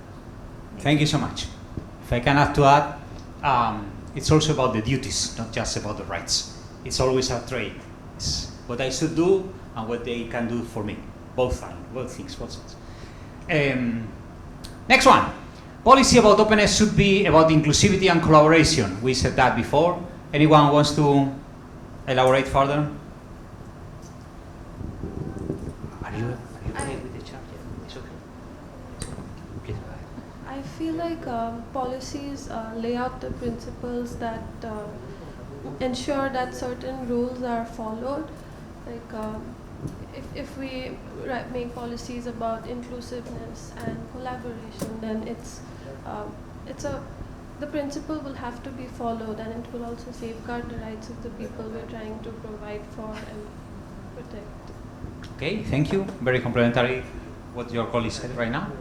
And open policy are how we can add an open education system and design the model in such a way that we can get optimum results. Someone talk about production. Who said that? Please, go there.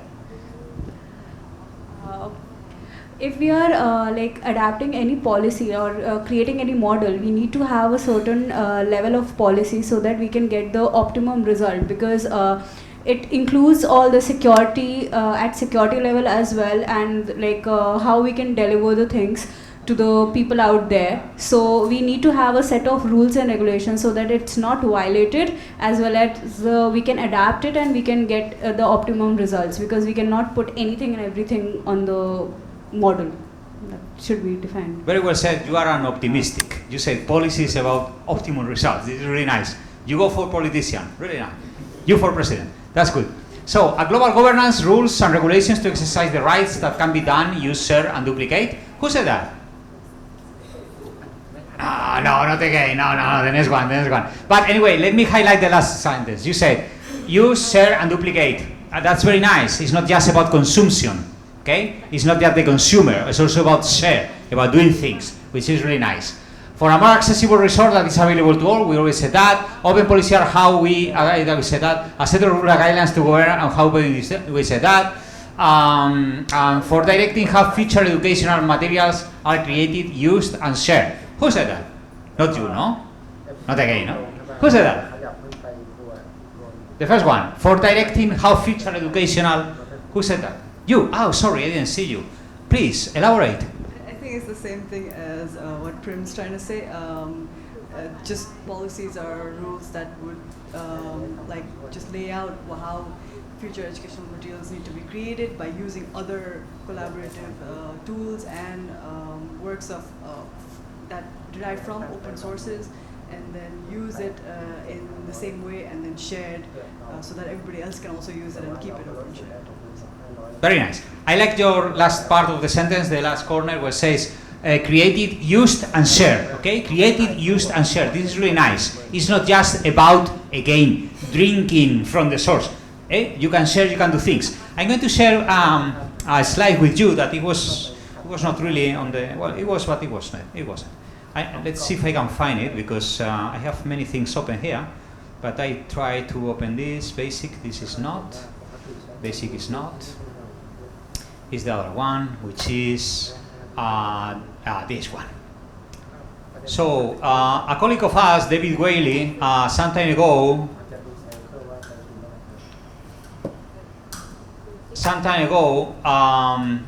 came to say that there are 5 features that an open educational resource has to fulfill. That these are the 5 R's, okay? Retain, reuse, revise, remix, and redistribute. Which is really wise. Wiley is a wise guy, okay? I will take later, I will explain about open educational practice, but now let's focus on that, okay? When we say that the 5 R's, retain, reuse, revise, remix, and redistribute, are actually features of any open educational resource, which is right now, okay?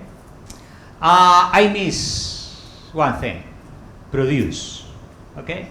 So we need to be really aware that working with open educational resources means all these 5 R's, which is right now, okay? I use it, I reuse it, I combine them, mix, I produce, I share, that's very fine, but I can also produce something. Don't forget that. I insist, openness is about a trade.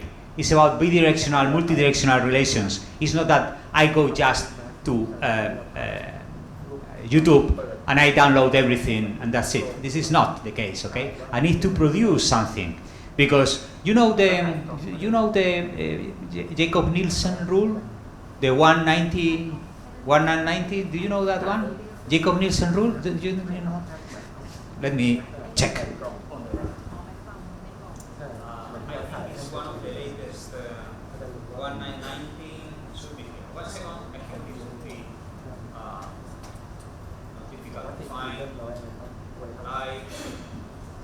This is actually adapting what I'm telling you based on where we are discussing. This is live personalization. I think this is 1, and I think this is the 1, 2. Let's see if I find it properly.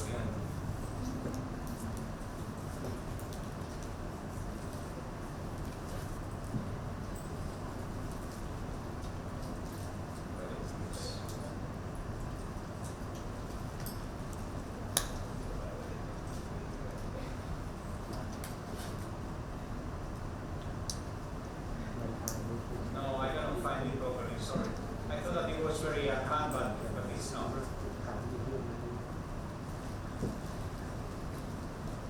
It's not, but maybe I can find it online because it's not that difficult to find. And I can show you because I think it's worth it to find it.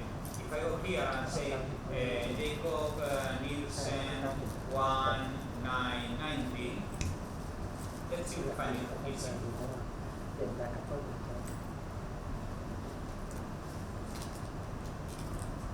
Nielsen 1990.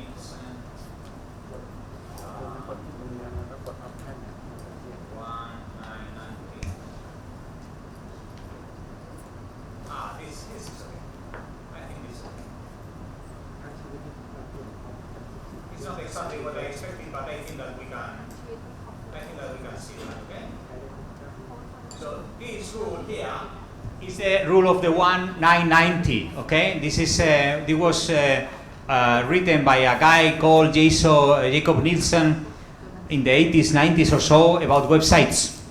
This guy was a guy still working on usability. He's one of the fathers of usability. Usually he's a consultant, he was a consultant, and as every consultant sells a lot of smoke, okay? So I'm not really a fan of this guy, but I think that he took the credit for usability and I think he's properly credited for that.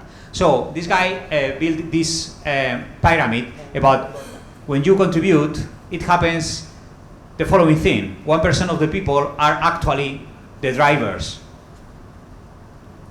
1%. 9% of the people are the followers and they contribute, but they are not actual leaders. And 90% do nothing. They are the lurkers. Lurkers is the people who are actually just watching and doing nothing. Okay, this is a lurker. Okay, like a sort of a stock. They do nothing.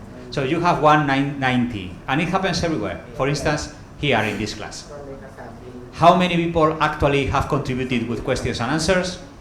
6 or 7. 2 or 3 more, 3 or 4 a little less, and I have like 20 people that didn't open the mouth. This is the pyramid. It happens everywhere. In every class, in every poll, in every discussion that we can get, interview in a meeting or on TV, okay? It happens very much.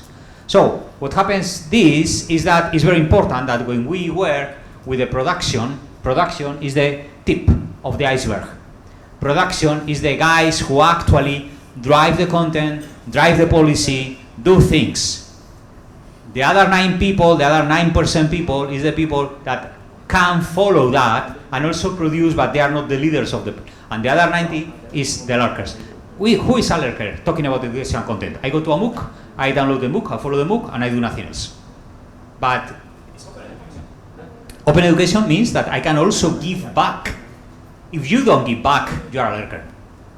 You are part of that passive, reactive mass that is important, but you don't actually write how the relation should be. And in open education, this process of proactivity is key for sustainability. If not, in some point, the producers will not cope enough to produce, and the receivers will not have ever enough to consume, and the system will be dead. Catastrophically speaking, of course. Let me give you the micro, because all this came with your first comment, so please feel free to expand. So as you're saying that somebody who can just use it and is not sharing, so my question is, how one can develop an agency of sharing? An agency? Agency of sharing inside. Okay, I really need to share. So how can I really develop this kind of a sense that whenever I access it, I'm supposed to share? That's where the openness comes in. So who will develop certain kind of ability, the competence among the people, or those who are the users and not shareholders? I don't know. I don't know. To me, it's a mystery. Some people are self-giving by nature, some people are not. It happens in every single aspect of life. I don't know, but what I'm sure and I'm very aware is about how unfair some situations are. And when you have a free buffet in front of you and you can eat as much as you want, and some people 3, 4, 6 plates, and they don't care if something is left for the guy on the right, and some people take whatever is needed and they left it. It depends very much on the education. And in this case, open education is like a buffet. You go there and you can find everything. But many people don't think that, yes, but someone has to produce. Someone used resources, money, time, energy. I think that we, who are in the academic level and we are in academic conference somehow, we have the duty just to, at least to express this concern. But after that, I don't know who will take it or not. Our colleague here, Marcello, before the break, he told about, but who are we talking about? We are talking about the producer or about the consumer? And he actually gave the guess. We will discuss this later, okay?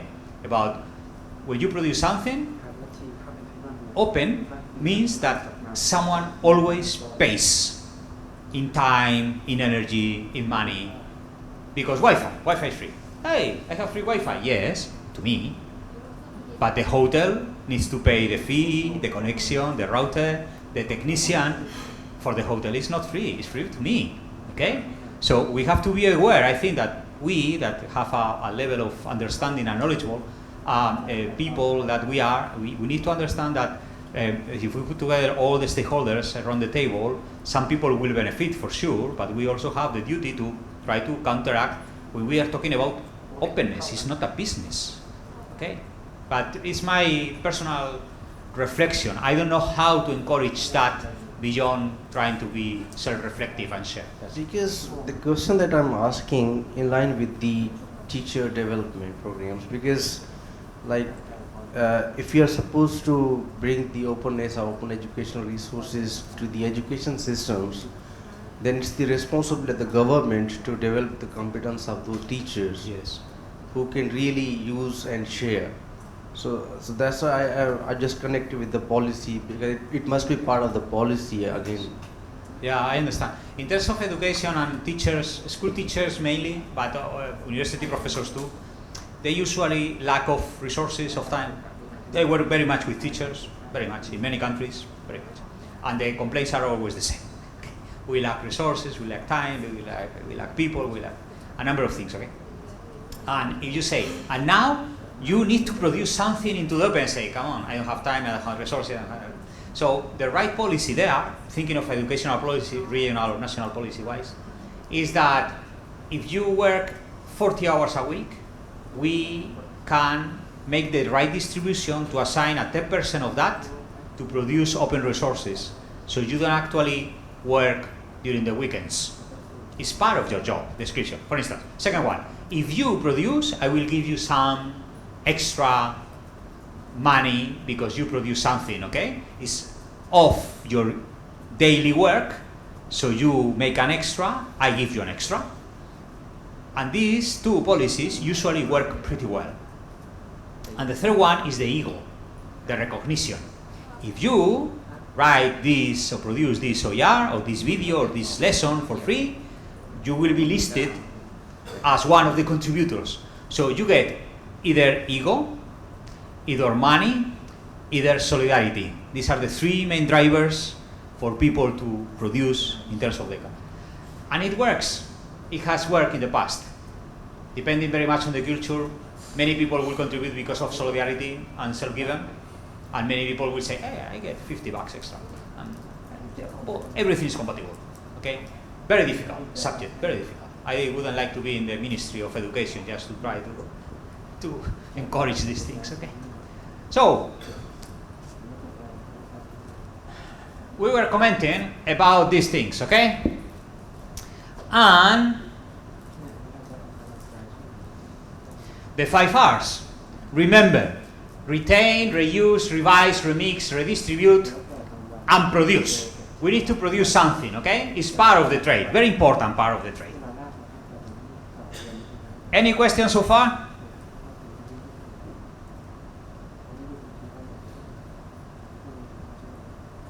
I'm going to close this.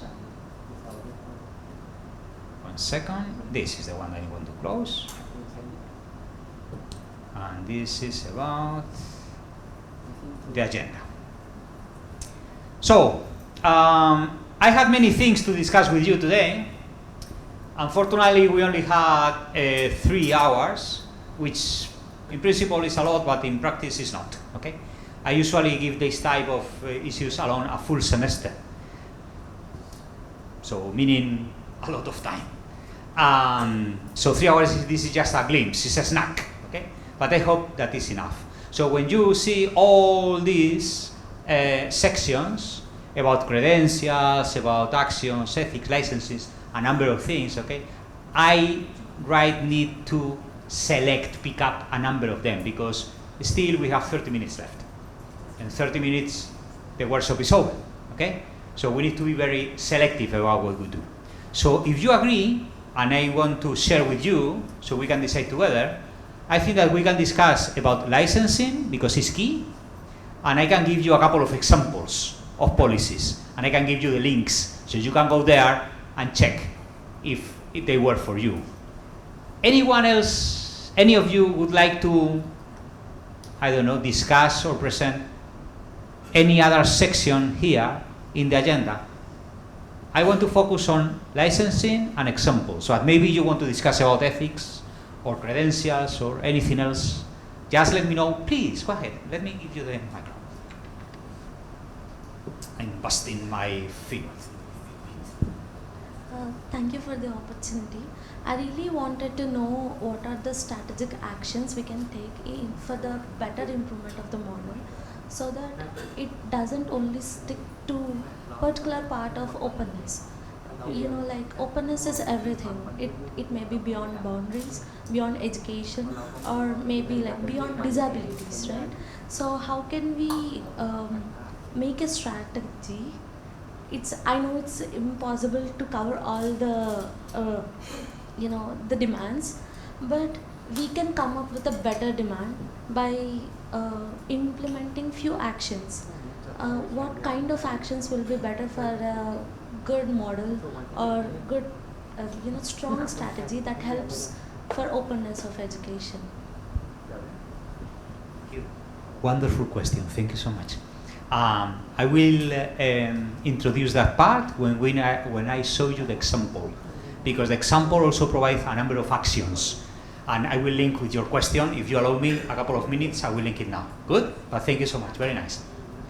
It's good for everyone. Then we talk about credentials a little, and we talk about a couple of examples, and we wrap up and go to the closing ceremony. It's okay? Good, everyone? Yes? Good. So let's go and talk about credentials. I need to jump to a different presentation, which is here. No, it's not here. Workshop, privacy, data, and copyright. Okay, I have taken this from some classes that I give at Najah University, and I didn't have time to produce the right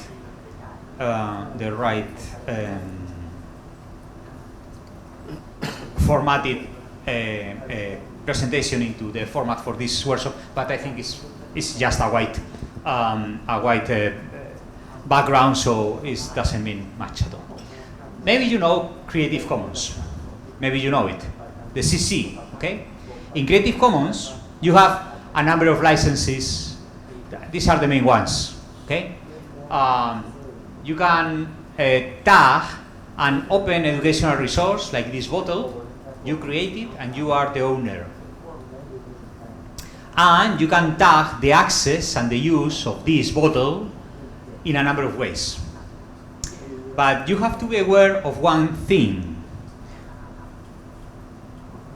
Rights, licensing, are really distributed into ownership right and authorship rights. When I write something here, I'm the author, okay? And I write a song. This is my song. I wrote it. I'm the author.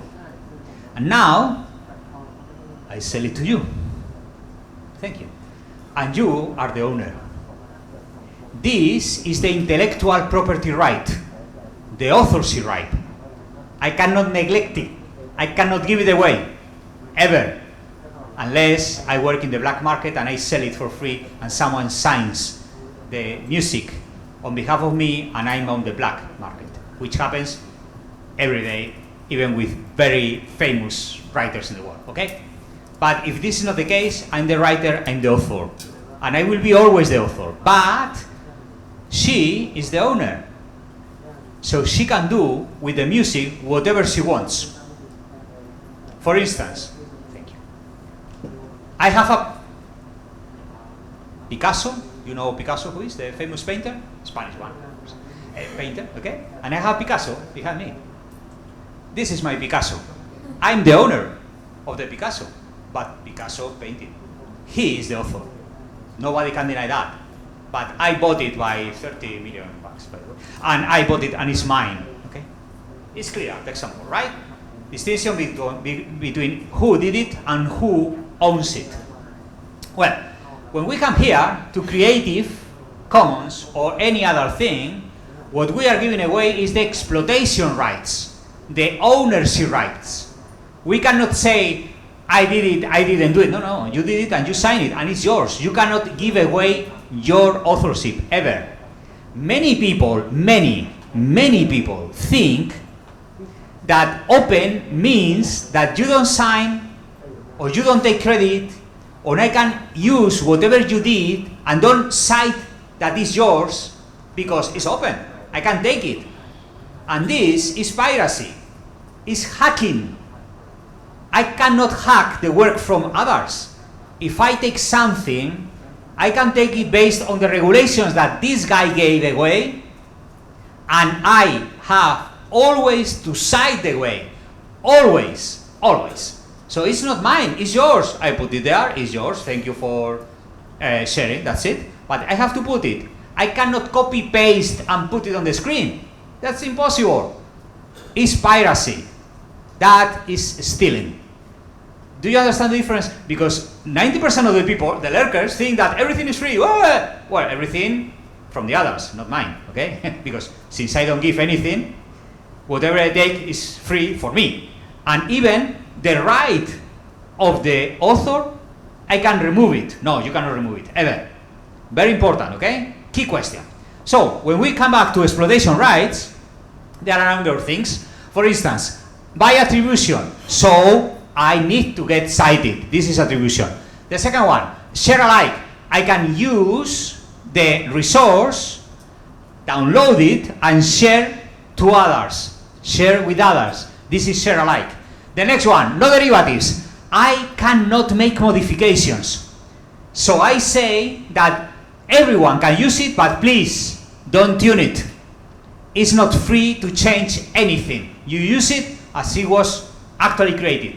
You cannot modify anything. And a number of things.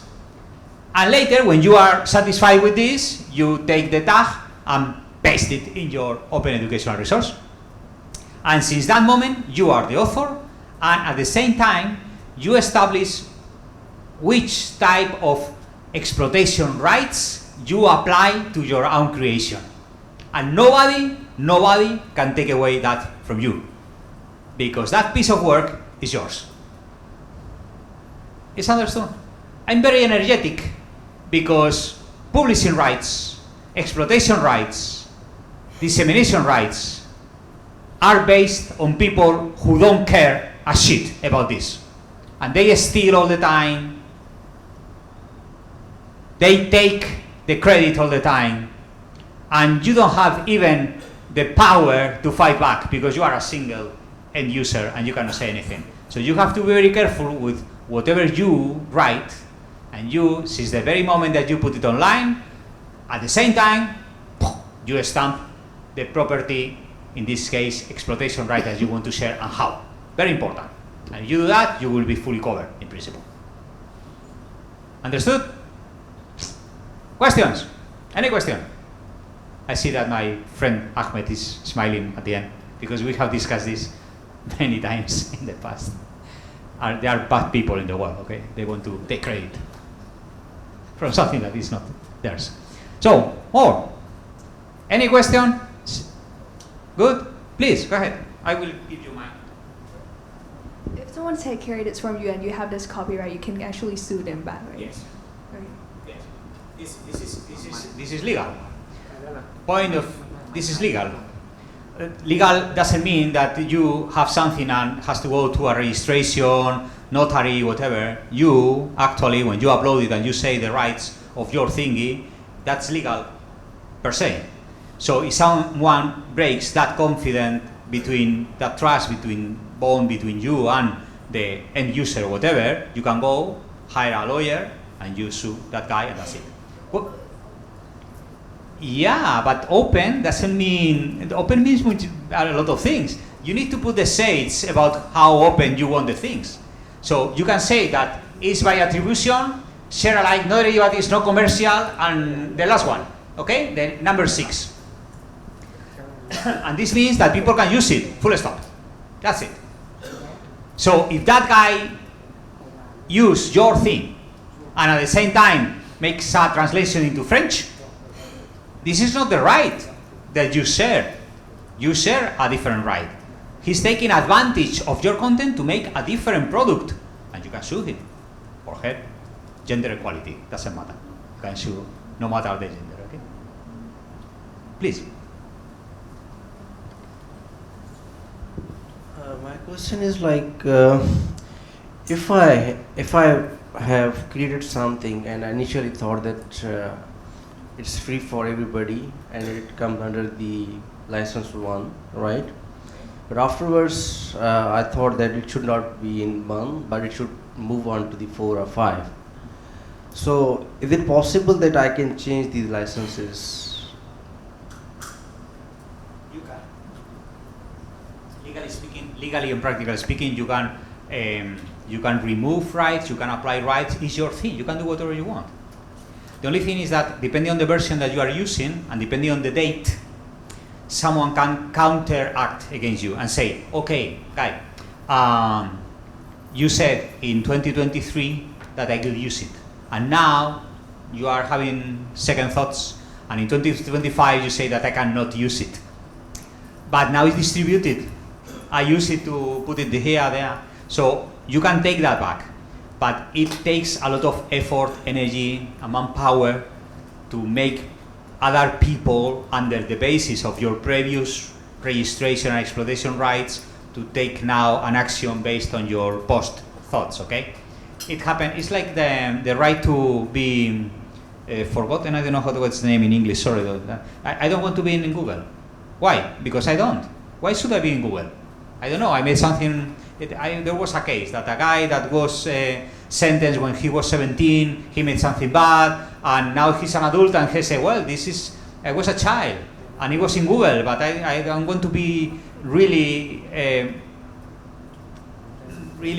attach all my life to a mistake that I made when I was a child. And he was pursuing all the time and suing Google just to say, please delete all the news, don't index my news. And after 10 years or 15 years, he got it. After a court in California, and I don't know where. I don't know the case very much, but it happened. But it took a lot of time, of money, to get this into the right to be forgotten in the court. In this case, it will happen exactly the same. Legally, you are right. But to make this happen, retroactively speaking, I never did it in the past. I find it really a nightmare. I don't know if it will be really doable, practical way. Okay. Thank you for the question, by the way. Okay, let's go and check one example. If you want to create some of these licenses, this is here, creativecommons.org. Okay, and in fact, there is an interactive step-to-step tutorial. You select what you want to do, and at the end, it gives you the stamp. And you take the label and copy-paste, and it's a JPEG or something like that, and you can copy-paste and put it wherever you want. Okay, you go there and you can entertain yourself. It's pretty easy. You can do it on your own. We don't have time for that. In a different life. Okay? So, let's go to the example. I need to be sitting down to play with this, so sorry that I cannot see you properly here. And so I will cut, and I will put, and I will make, and I will do like this. This is privacy data, this is Takatan, and this is examples. So, yeah, examples. These are examples, okay? So, I will give you 2-3 examples. One focused on institutional policies, the one in my university, I can explain fine, including the actions, and a couple focused on national policies. We are talking about policies, meaning that as we discussed before with our Italian friend, which educational level, they are completely up to you. You can talk about regional level, national level, institutional level, and being an institution, you can talk about higher education or a school. Doesn't matter, it depends actually on what you want to put the focus on, okay? So these are the institutional policies from my university. We wrote this in 2017, and they are in English up there and in Spanish down there. This is the first education policy in Spanish worldwide, and the first education policy in an open university worldwide. They were published in 2017, okay, 2017. And I take this as an example because, in fact, we took a lot of time just to write it, and sometimes we can learn by example of what is already written there, okay? So if we go to the link up there, you need open policy, we can jump directly to this, okay? To exactly the same. 1 second. Let's go there. Do this, okay? Good. This is my institute. This is the link to the open policy. You can have it in English and Spanish, okay? If anyone, any of you wants to translate it to a different language, French, Hindi, Thai, Chinese, whatever you want, I will be very happy to work with you to have it ready and to publish together. It will be really a contribution to another language, okay? So, when you come here and you click in the tab of Open Education Policy, you can find a number of sections of this education policy.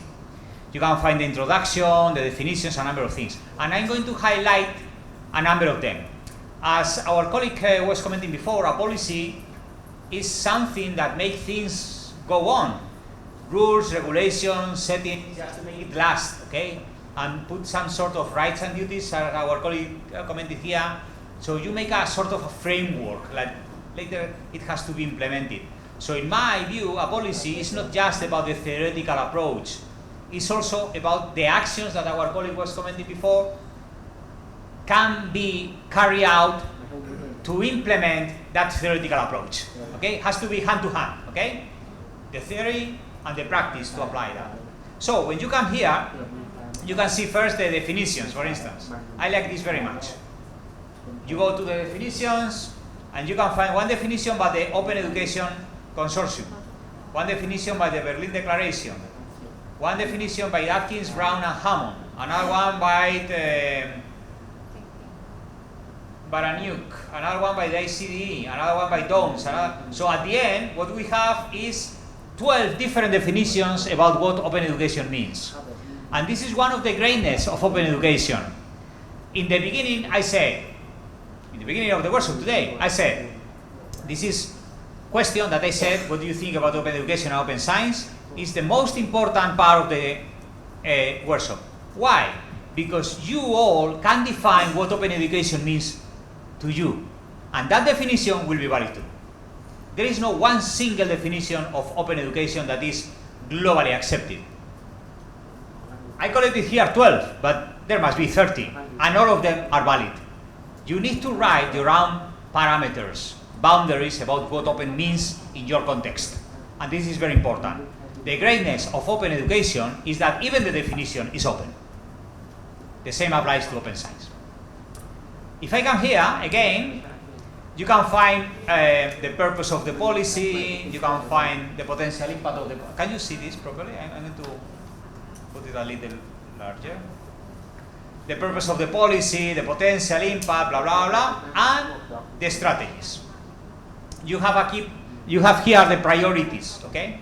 Strategic priorities of the policy.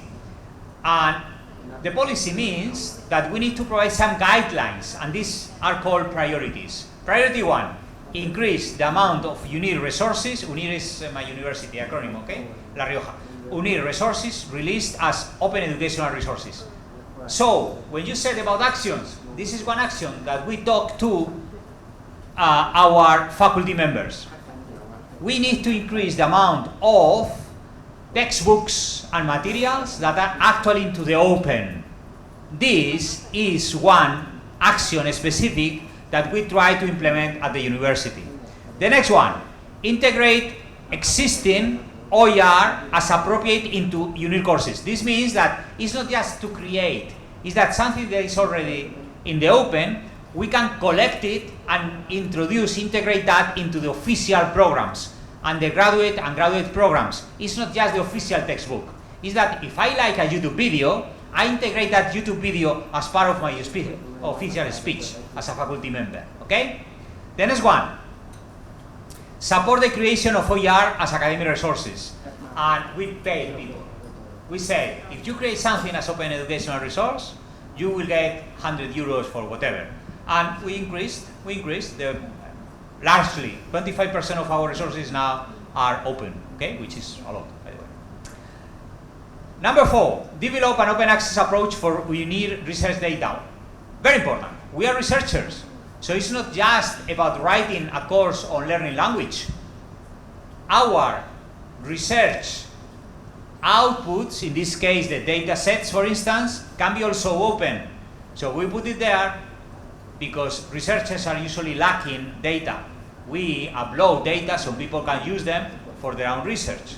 And priority number 5, contribute to the awareness of open education in the society. What does it mean, this workshop? It's not just about producing and reporting and publishing. It's also about awareness, discussion, and see how things go around the world, okay? These are 5 specific actions that we put into play in a different scale, a different level along the years, okay? And at the same time, we wrote recommendations to faculty members. There are 5 priorities and a set of recommendations, which are like sub-actions, like you said, okay? So we came here, and we can see recommendations. And there are half a page of recommendations. It is responsibility of staff and students to ensure that they get the necessary knowledge about what open education means. The second, about Creative Commons that I commented before. You need to understand what Creative Commons means. The next one, okay, a number of recommendations that they are important, but in our way it's not critical because we started with one level and we need to secure that level before going to the next one. If we want to achieve too much, too broad, we will lose the people. People are willing to contribute. Staff members are willing to contribute, but we need to request based on their actual availability. If we demand too much, they will get exhausted before they start. It's like if you go to go sports, I didn't run in my life, and suddenly you need to run 10Ks. And people say, okay, man, I want to run, guy, but 10Ks is too much the first day. You need to go step by step. This is the reason why priorities are essential, recommendations are equally important, but we leave it to a second step, okay? And the last one is this, credits. This was edited by myself, and who contributed? Vice rector, unit director, the dean, another vice rector, a guy from Telefonica, vice rector, the chair, with a number of reviewers from Morocco, United Kingdom, States, Spain also, Argentina, New Zealand, Russia, nobody from Thailand, sorry, Canada, France, a number of people across the world. What do I want to state here? That the open policy needs to be open, and the process needs to be open. This means that everyone at the university had the chance to give an opinion, to amend, to suggest, to object. And when it was ready, we went through an external review process. So through 27 people across the world, we requested their opinion too. And we integrated the comments too. So the process and the product, both things were open. This is very important. It's not just about the resource. It's also about the production chain. The production chain must be also open, because you will get better things, more appropriate and more rich for everyone. Okay?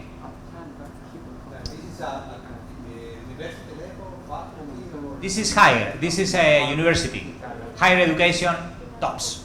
And now this policy is not just for the university, but for every single university in the educational holding group. We have 9 universities, and all of them are adopted the same. So different levels, okay? Not everyone is 25% reach the level that we expect, but we are that way. Okay? Good. So this is example 1. Example 2, practical. This is tvunir.net. You cannot see here, but unir.net. And this is a videocast repository that we have at the university. So we have a YouTube for ourselves with educational pills, lectures, workshops, classes, videos, video whatever, okay, interviews, whatever is recorded in video and is educational. We created this videocast,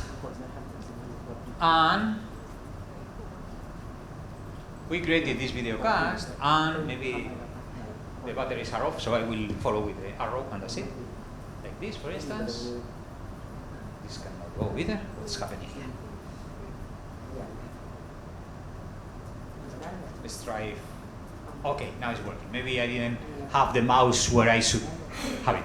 So this is like an iceberg, okay? This is an iceberg. You know, iceberg is actually the right translation from Dutch about mountain of ice, okay? Iceberg. So we have a videocast repository like YouTube, and part of these video recordings are free access. You can go browse it through internet, you can surf it, and you click and watch, like YouTube. Some of the other are registered access. Register means that I have to give away my data, name, email. So maybe in a month, someone from a university can call you and say, hey, I want to sell you a course. Okay? But still, you can access the resource, but you have to give your data. So they are free because you don't pay, but this is not open anymore. Open is that when you don't give your data away, you don't get registered. This is open. So open is the first one. The second one is registered access. The third one is community access, which means that you pay a tuition. You are a registered student. You are a student of a bachelor, and you pay, and you get more. So at the end, we found a balance. The balance that 20% are open and free to everyone. 20% are free, but you get registered. And 60% are on demand by payment, just for tuition period. 20, 20, 60. This means that you can access to 40% of the resources for free. Although you have to give away your data 20%, okay? But you can access 40% of the resources for free. We have over 1 million educational resources there. So you get for free 400,000 pieces. But the other 600,000, you need to pay. And this is a model of sustainability. We find a compromise between free, payment, open, registered, so we can survive. This model exists for 15 years now, and it's still working. And every week we upload like 300 new pieces of recordings, which is a lot. It means like 5,000 a year, going up and up every day. This is a model for a policy applied. The policy that I put there before about priority 1, priority 2, this is one of the practical applications of the policy on site. Okay? Anyone was commenting something? Yes, please. Who decides this number and who decides to be register or community office?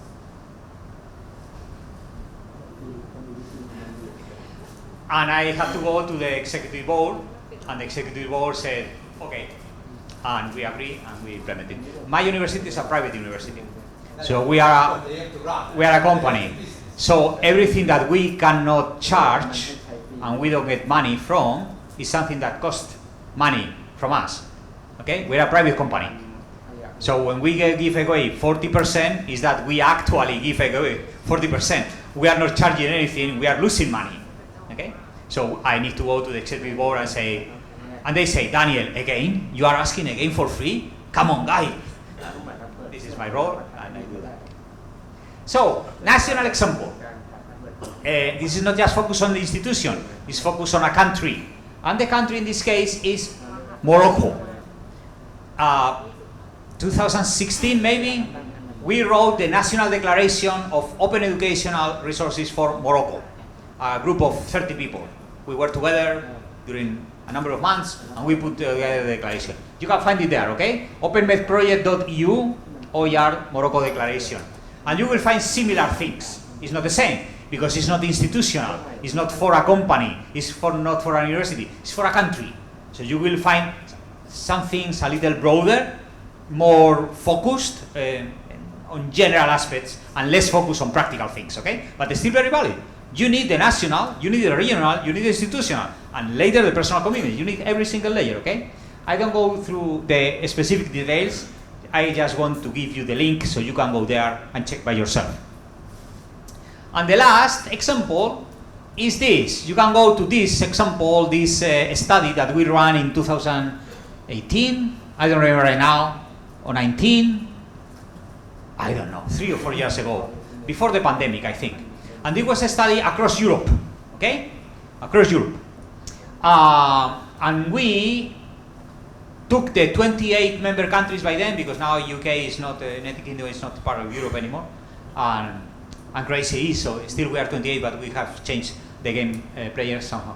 And we we explore the open educational policies of the 28 countries. And this is a cross analysis of the policies. It's not just one country, it's the analysis of the 28 countries. So if you go there, you will find a lot of good information about how a policy is actually implemented, declared, the level of implementation, who take care. It's really a scientific approach, research approach about declarations and open education policies in the European countries, okay?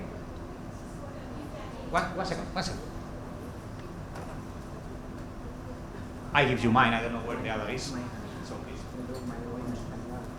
Just like was wondered, like if there are any obstacles to implement the policy The country or in the country, in the university. Thank you for the question. You go to, yes, of course. I think the resistance for change is limitless. People are very comfortable on the chairs, and you say, hey, come on. And now, please, remember that you have to record a video, make a MOOC, and open an assessment and say, wow, what the sorry, I shouldn't say that. Not possible. It's too much work. I don't have time. So really, sometimes I say the joke when you say, hey, you have to get out of your comfort zone. And people say, why? I'm very cozy. It's very comfortable. I don't want to get out of the comfort zone. Why? I'm really nice here. It's warm. I'm in sofa, in the couch, watching TV. Why should I get out and run? I don't need it. Usually at university level, people are very comfortable. In my university it's different because we are a private university, so we are a company. We are university professors, but it's not that we have a tenure track position for life. This is not the case. You can be fired tomorrow, and that's it. It's a company. You have to accept that. You have to live with that uncertainty. So when you come and say, hey, guy, you need to do that because the executive board said, and I'm the one in charge, and they say, but this is part of my objectives.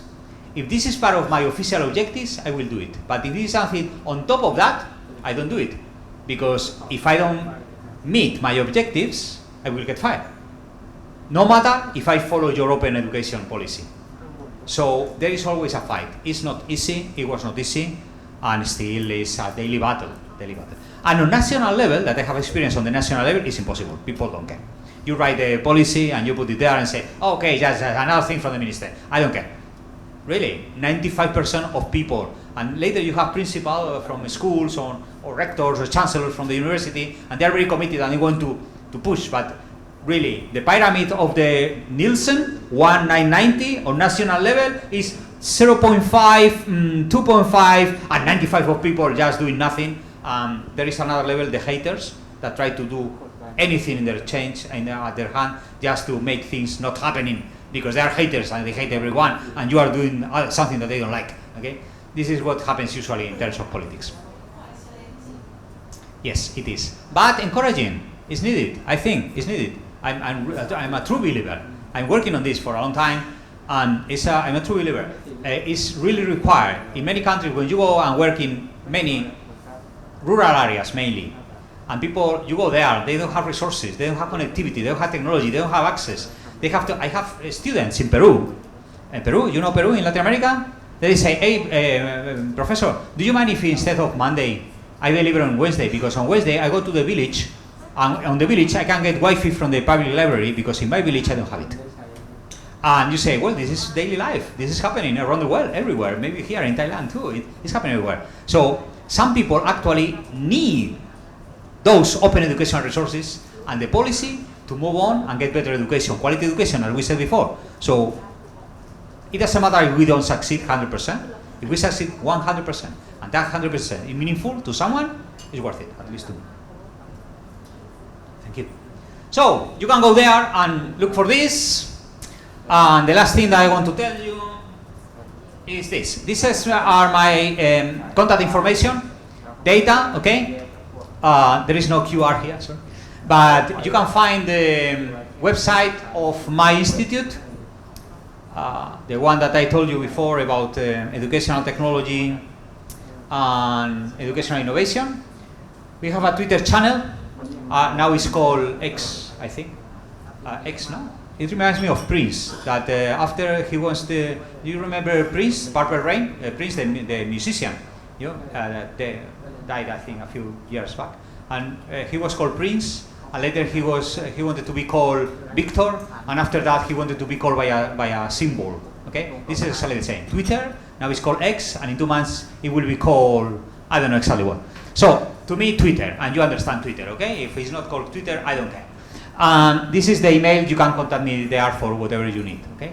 Any suggestion, any request, any further information for the people who were asking about actions, about accessibility, about the policy, about whatever you need. Don't be shy. I know that you sometimes when you come here to a workshop, the participants, maybe because of the culture, some people are shy. Oh, professor, don't ask. No, ask. I'm really active guy, so please ask me. Don't be shy. You draw me a line. I need this. What about that? I suggest this other thing, this collaboration, please do it. This is part of the workshop, the follow-up, okay? Thank you everyone for coming. I think that we're in time now for the closing ceremony. Thank you everyone for being here. Thank you the organizers. Hope you enjoy and it was useful somehow. See you next time. Picture? Can we take a picture together, all together? We have 1 minute for a picture, yes? Yeah? Good. Chudipor, you will say where. You are the expert on these picture things.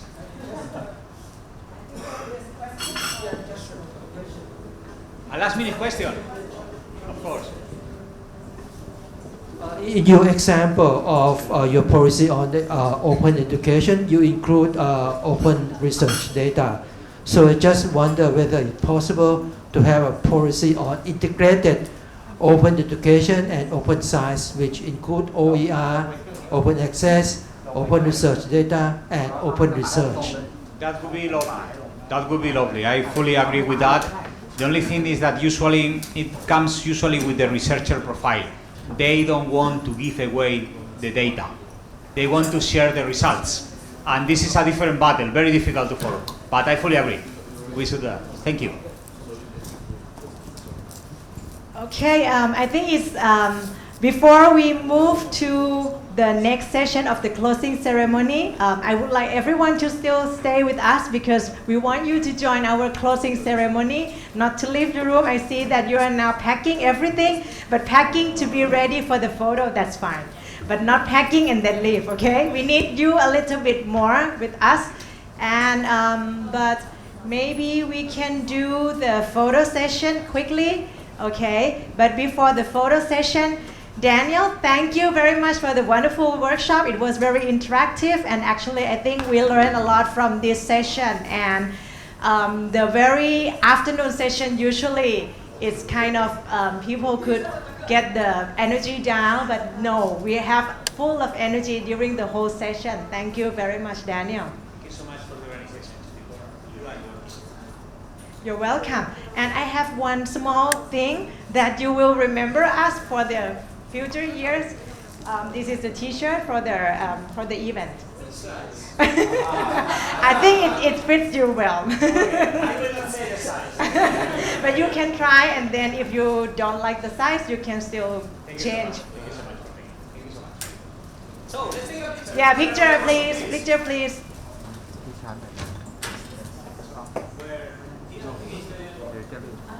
Yes, I think better again here, but then we need to put some of the nice photo. Okay, let me share some screen on that. But bring yourself there in the front, please. Yes, yes, yes. คือโลโก้ป่ะอันนี้ผมเปิดเป็นโลโก้งานตอนนี้ได้ไหมครับ Okay, okay, okay, perfect.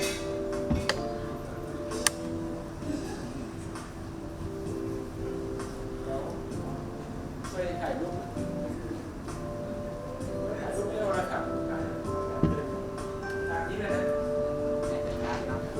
ใหญ่อยู่ This is Simon. Simon the film. แล้วหนูจำได้หรอวะ Okay. ปาติ้งอยู่ไม่เป็นไรเห็นหมดละ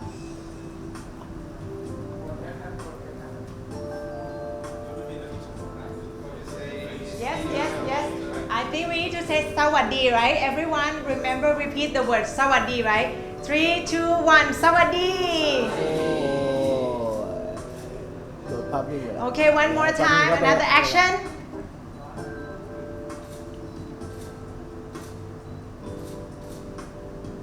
All right. Thank you very much. So I think it's soon.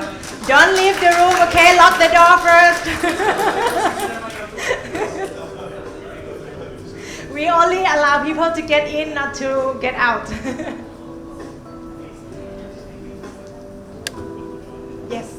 Okay, now we will admit online people to join our Zoom as well because some of the participants would. Yes. Hello. How are you? Okay, one moment.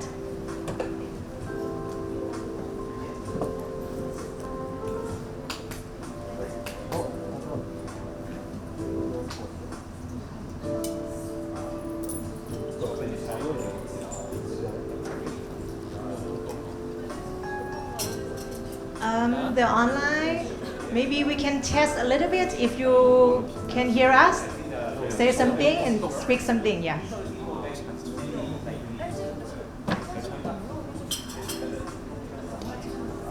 سي محمد صباح النور.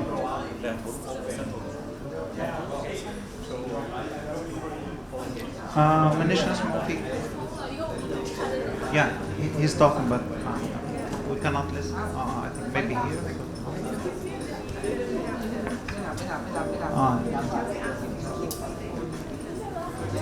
احكي ترى بالله سي محمد مش نسمع فيك.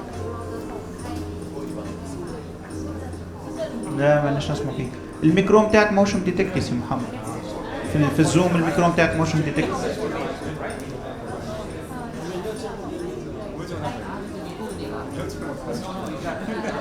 لا مانيش نسمع فيك. أحمد حسني, can you please try to speak? Let's try like if.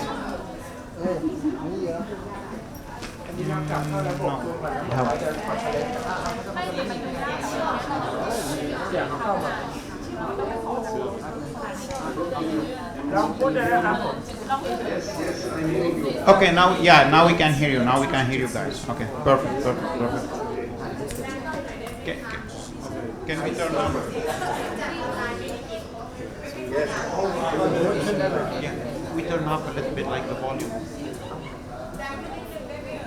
ลองให้เขาเทสพูดหน่อยนะครับลองพูดก่อนครับ اوكي سي محمد تنجمش تبقى تحكي بالله شويه جست باش نشوفوا الصوت الفوليوم.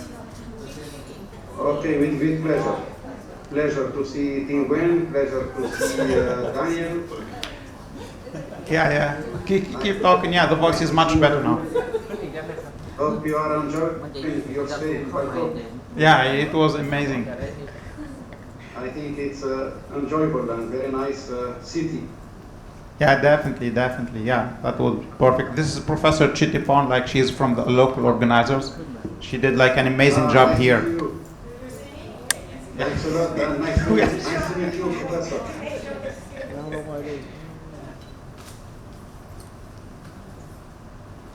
Perfect.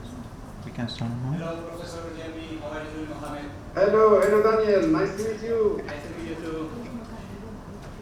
You are always traveling from China to Bangkok. Your next trip will be to Belgium. Oh, next week I will be there too. Please call me. Maybe we can have something together. I will be in Brussels. You are an international guy, always traveling. Yeah, like you. Okay. I leave you here. No, not so much like you. See you soon. You are the best traveler one.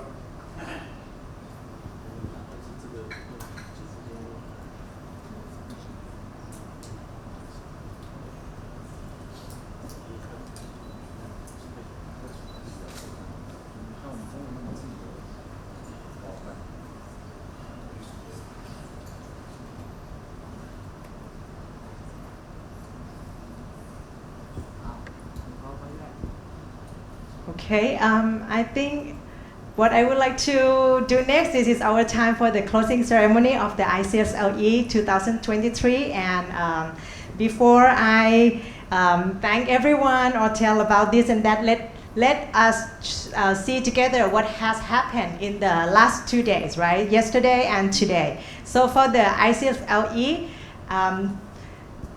only the events that we organized, we had 5 on-site keynotes. The online, sorry, let me remove this first. Of course, with many of the online audience, right? And we had 1 on-site workshop with we just finished right now. We had altogether 38 oral presentations in the hybrid mode. That means some of us were here, some of us were presenting online, and then it comprised of this number of presentations from the from many of you, the presenters, and so on.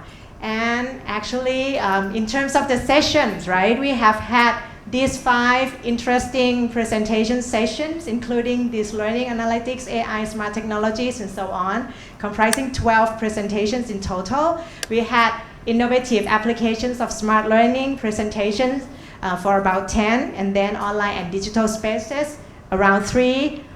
education response, lesson learned from COVID-19, another 5 presentations, and also the pedagogy, learning approaches, and instructional design, another 8 presentations. These were all very interesting work and research, and also the discussion. So some of the all these presentations has already been there, published. The proceedings of the lecture notes in educational technology by Springer, and this is the link for the published book. You can access this later on. I think the book is already almost in the readiness state. Okay, in a couple of days or week, it will be there online. But this is already there.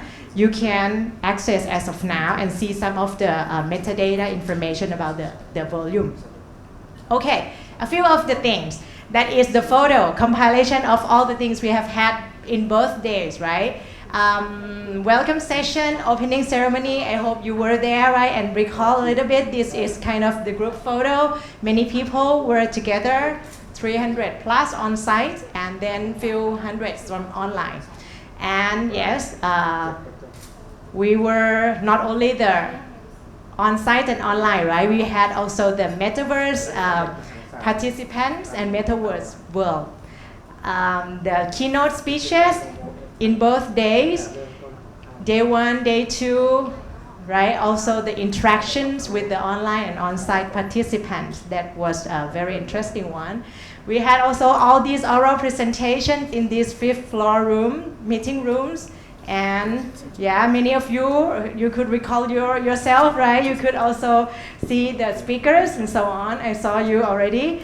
And the session chairs also. And just now we had also the workshop with many of you joining and participating, interacting, and that was very, very nice to see. Okay, I think it was about the whole event that we had together, and it was very special that we had it with the IEC 2023 so that we could enjoy some other sessions together and discussions with many other colleagues and interesting people from the IEC. So we perhaps move to the some of the news about the next year ICSLE 2024, where it's going to be held. Okay. In this case, I would like to hand over to Professor Mohammed. Yes, if you want to say something about the next year and share with us in this room, if the camera could make it possible for that he can see the whole room, please. Oh, maybe, sorry, let me talk in Thai a little bit. We move the camera to see everyone. ช่วยถ่ายให้เห็นข้างหน้าได้ไหมคะเขาจะคุยกับคนในห้องค่ะ Okay, one moment. Yeah, but you can share the screen or keep saying things.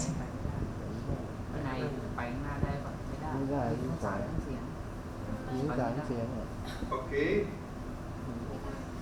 So thank you very much, Professor Anitaria, and congratulations for the success of the 2023 edition of the conference.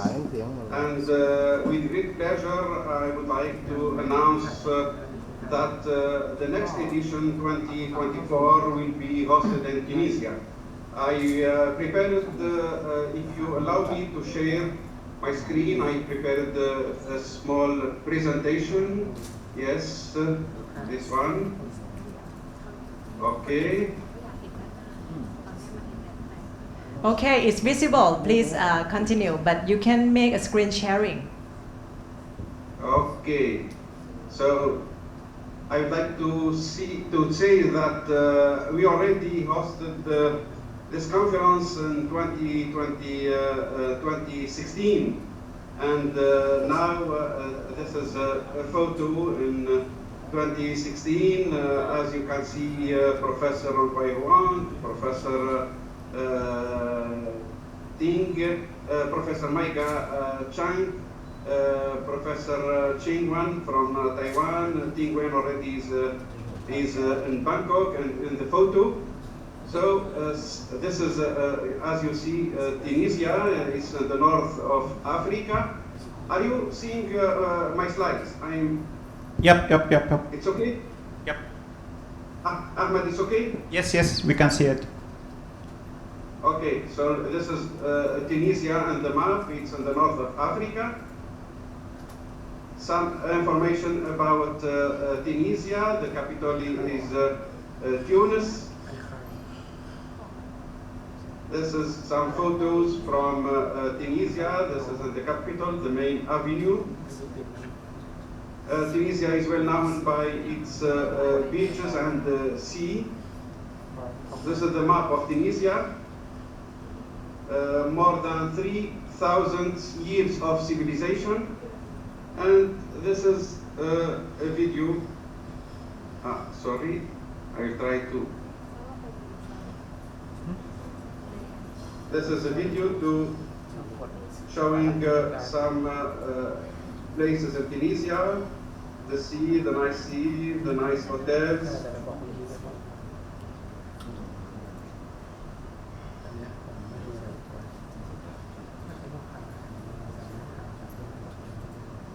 This is in the south of Tunisia, the desert. This is the Acropolium is similar to the Acropolium in Italy. And this is in Sousse. And you are most welcome to participate in the next edition 2024 in Tunisia. Welcome everybody. Thanks a lot.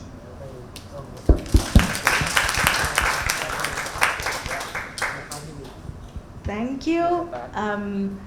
Mohammed Jemni, is it possible to know around which month you plan to organize this event?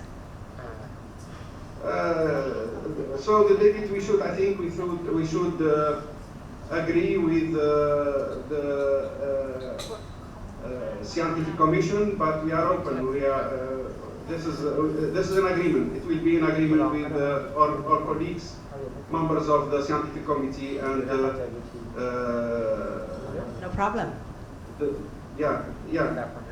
We will agree, but there's no decision about the date yet. But of course, we will agree on a date, and I hope that we choose the date that will be convenient for everybody, and to see all of you in Tunisia next year.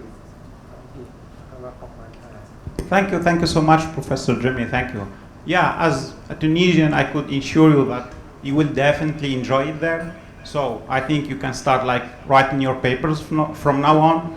Also, my colleague Tingwen Zhang, he has been there for I don't know, almost 10 times? 4 times. Okay, next time you get citizenship. Congrats. So definitely, it's a very beautiful country, and we would like to have you there. So hopefully we can see your faces also next year. Also, I would like to take this opportunity. So if you would like, for instance, to take ICSLE to your institute or to your country, we are more than welcome to have your proposals. So Marcello, for instance, if you want to take it to Italy, to the Netherlands, please let me know. We would be love to go to there. So anyone, if you guys have any ideas to organize ICSLE within your country or organizations, please drop me an email, and we will be happy to talk about further steps and everything. Of course, for 2024, we have it already in Tunisia, but we can talk about 2025 and what we can do together. What else? I think, I hate to say this, but we arrived at the end of our journey. Of course, we always say, in research, so basically, for conferences, it's not the end of our journey. However, it's the beginning of our journey, because we met a lot of beautiful faces and souls. We have listened to a lot of interesting topics.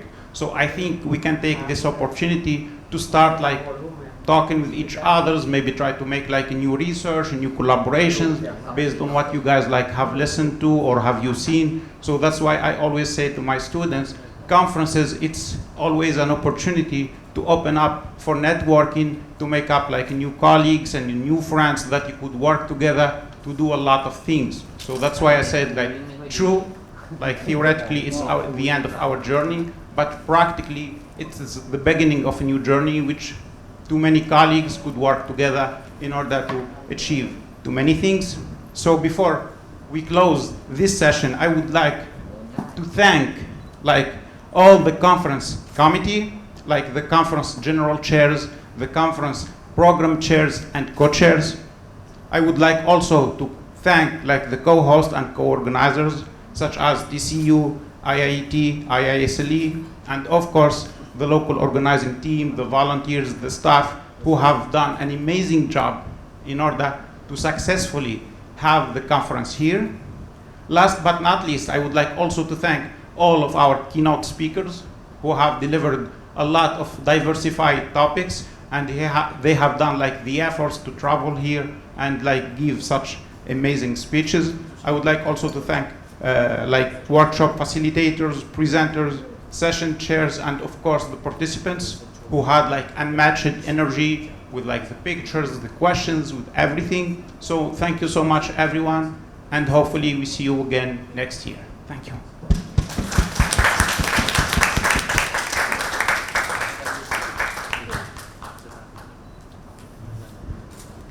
Thank you, everyone. Now, of course, as Ahmed has mentioned, it comes to an end for this year. It's the beginning of the journey for the next year as well. So we will miss you, but we will see you again. So it's the time to say goodbye and have a safe trip if you are returning to your country in even tonight, tomorrow, or a couple of days, next days. And for those who are in Thailand, today is Friday evening. Of course, the traffic could be not what you would like. You can enjoy Bangkok a little bit, return home a little later, or enjoy your time, Have a pleasant day and bye-bye.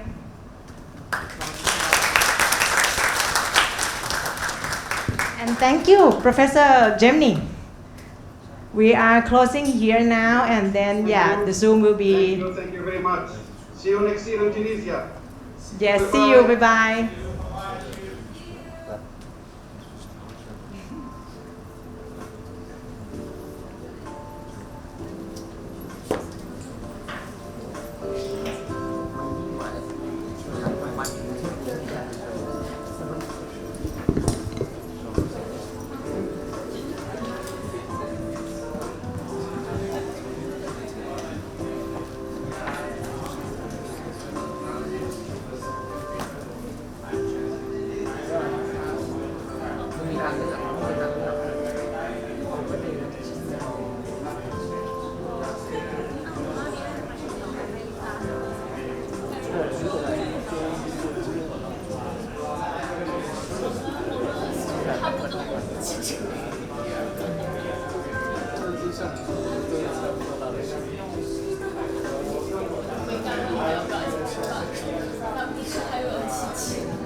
Thank you.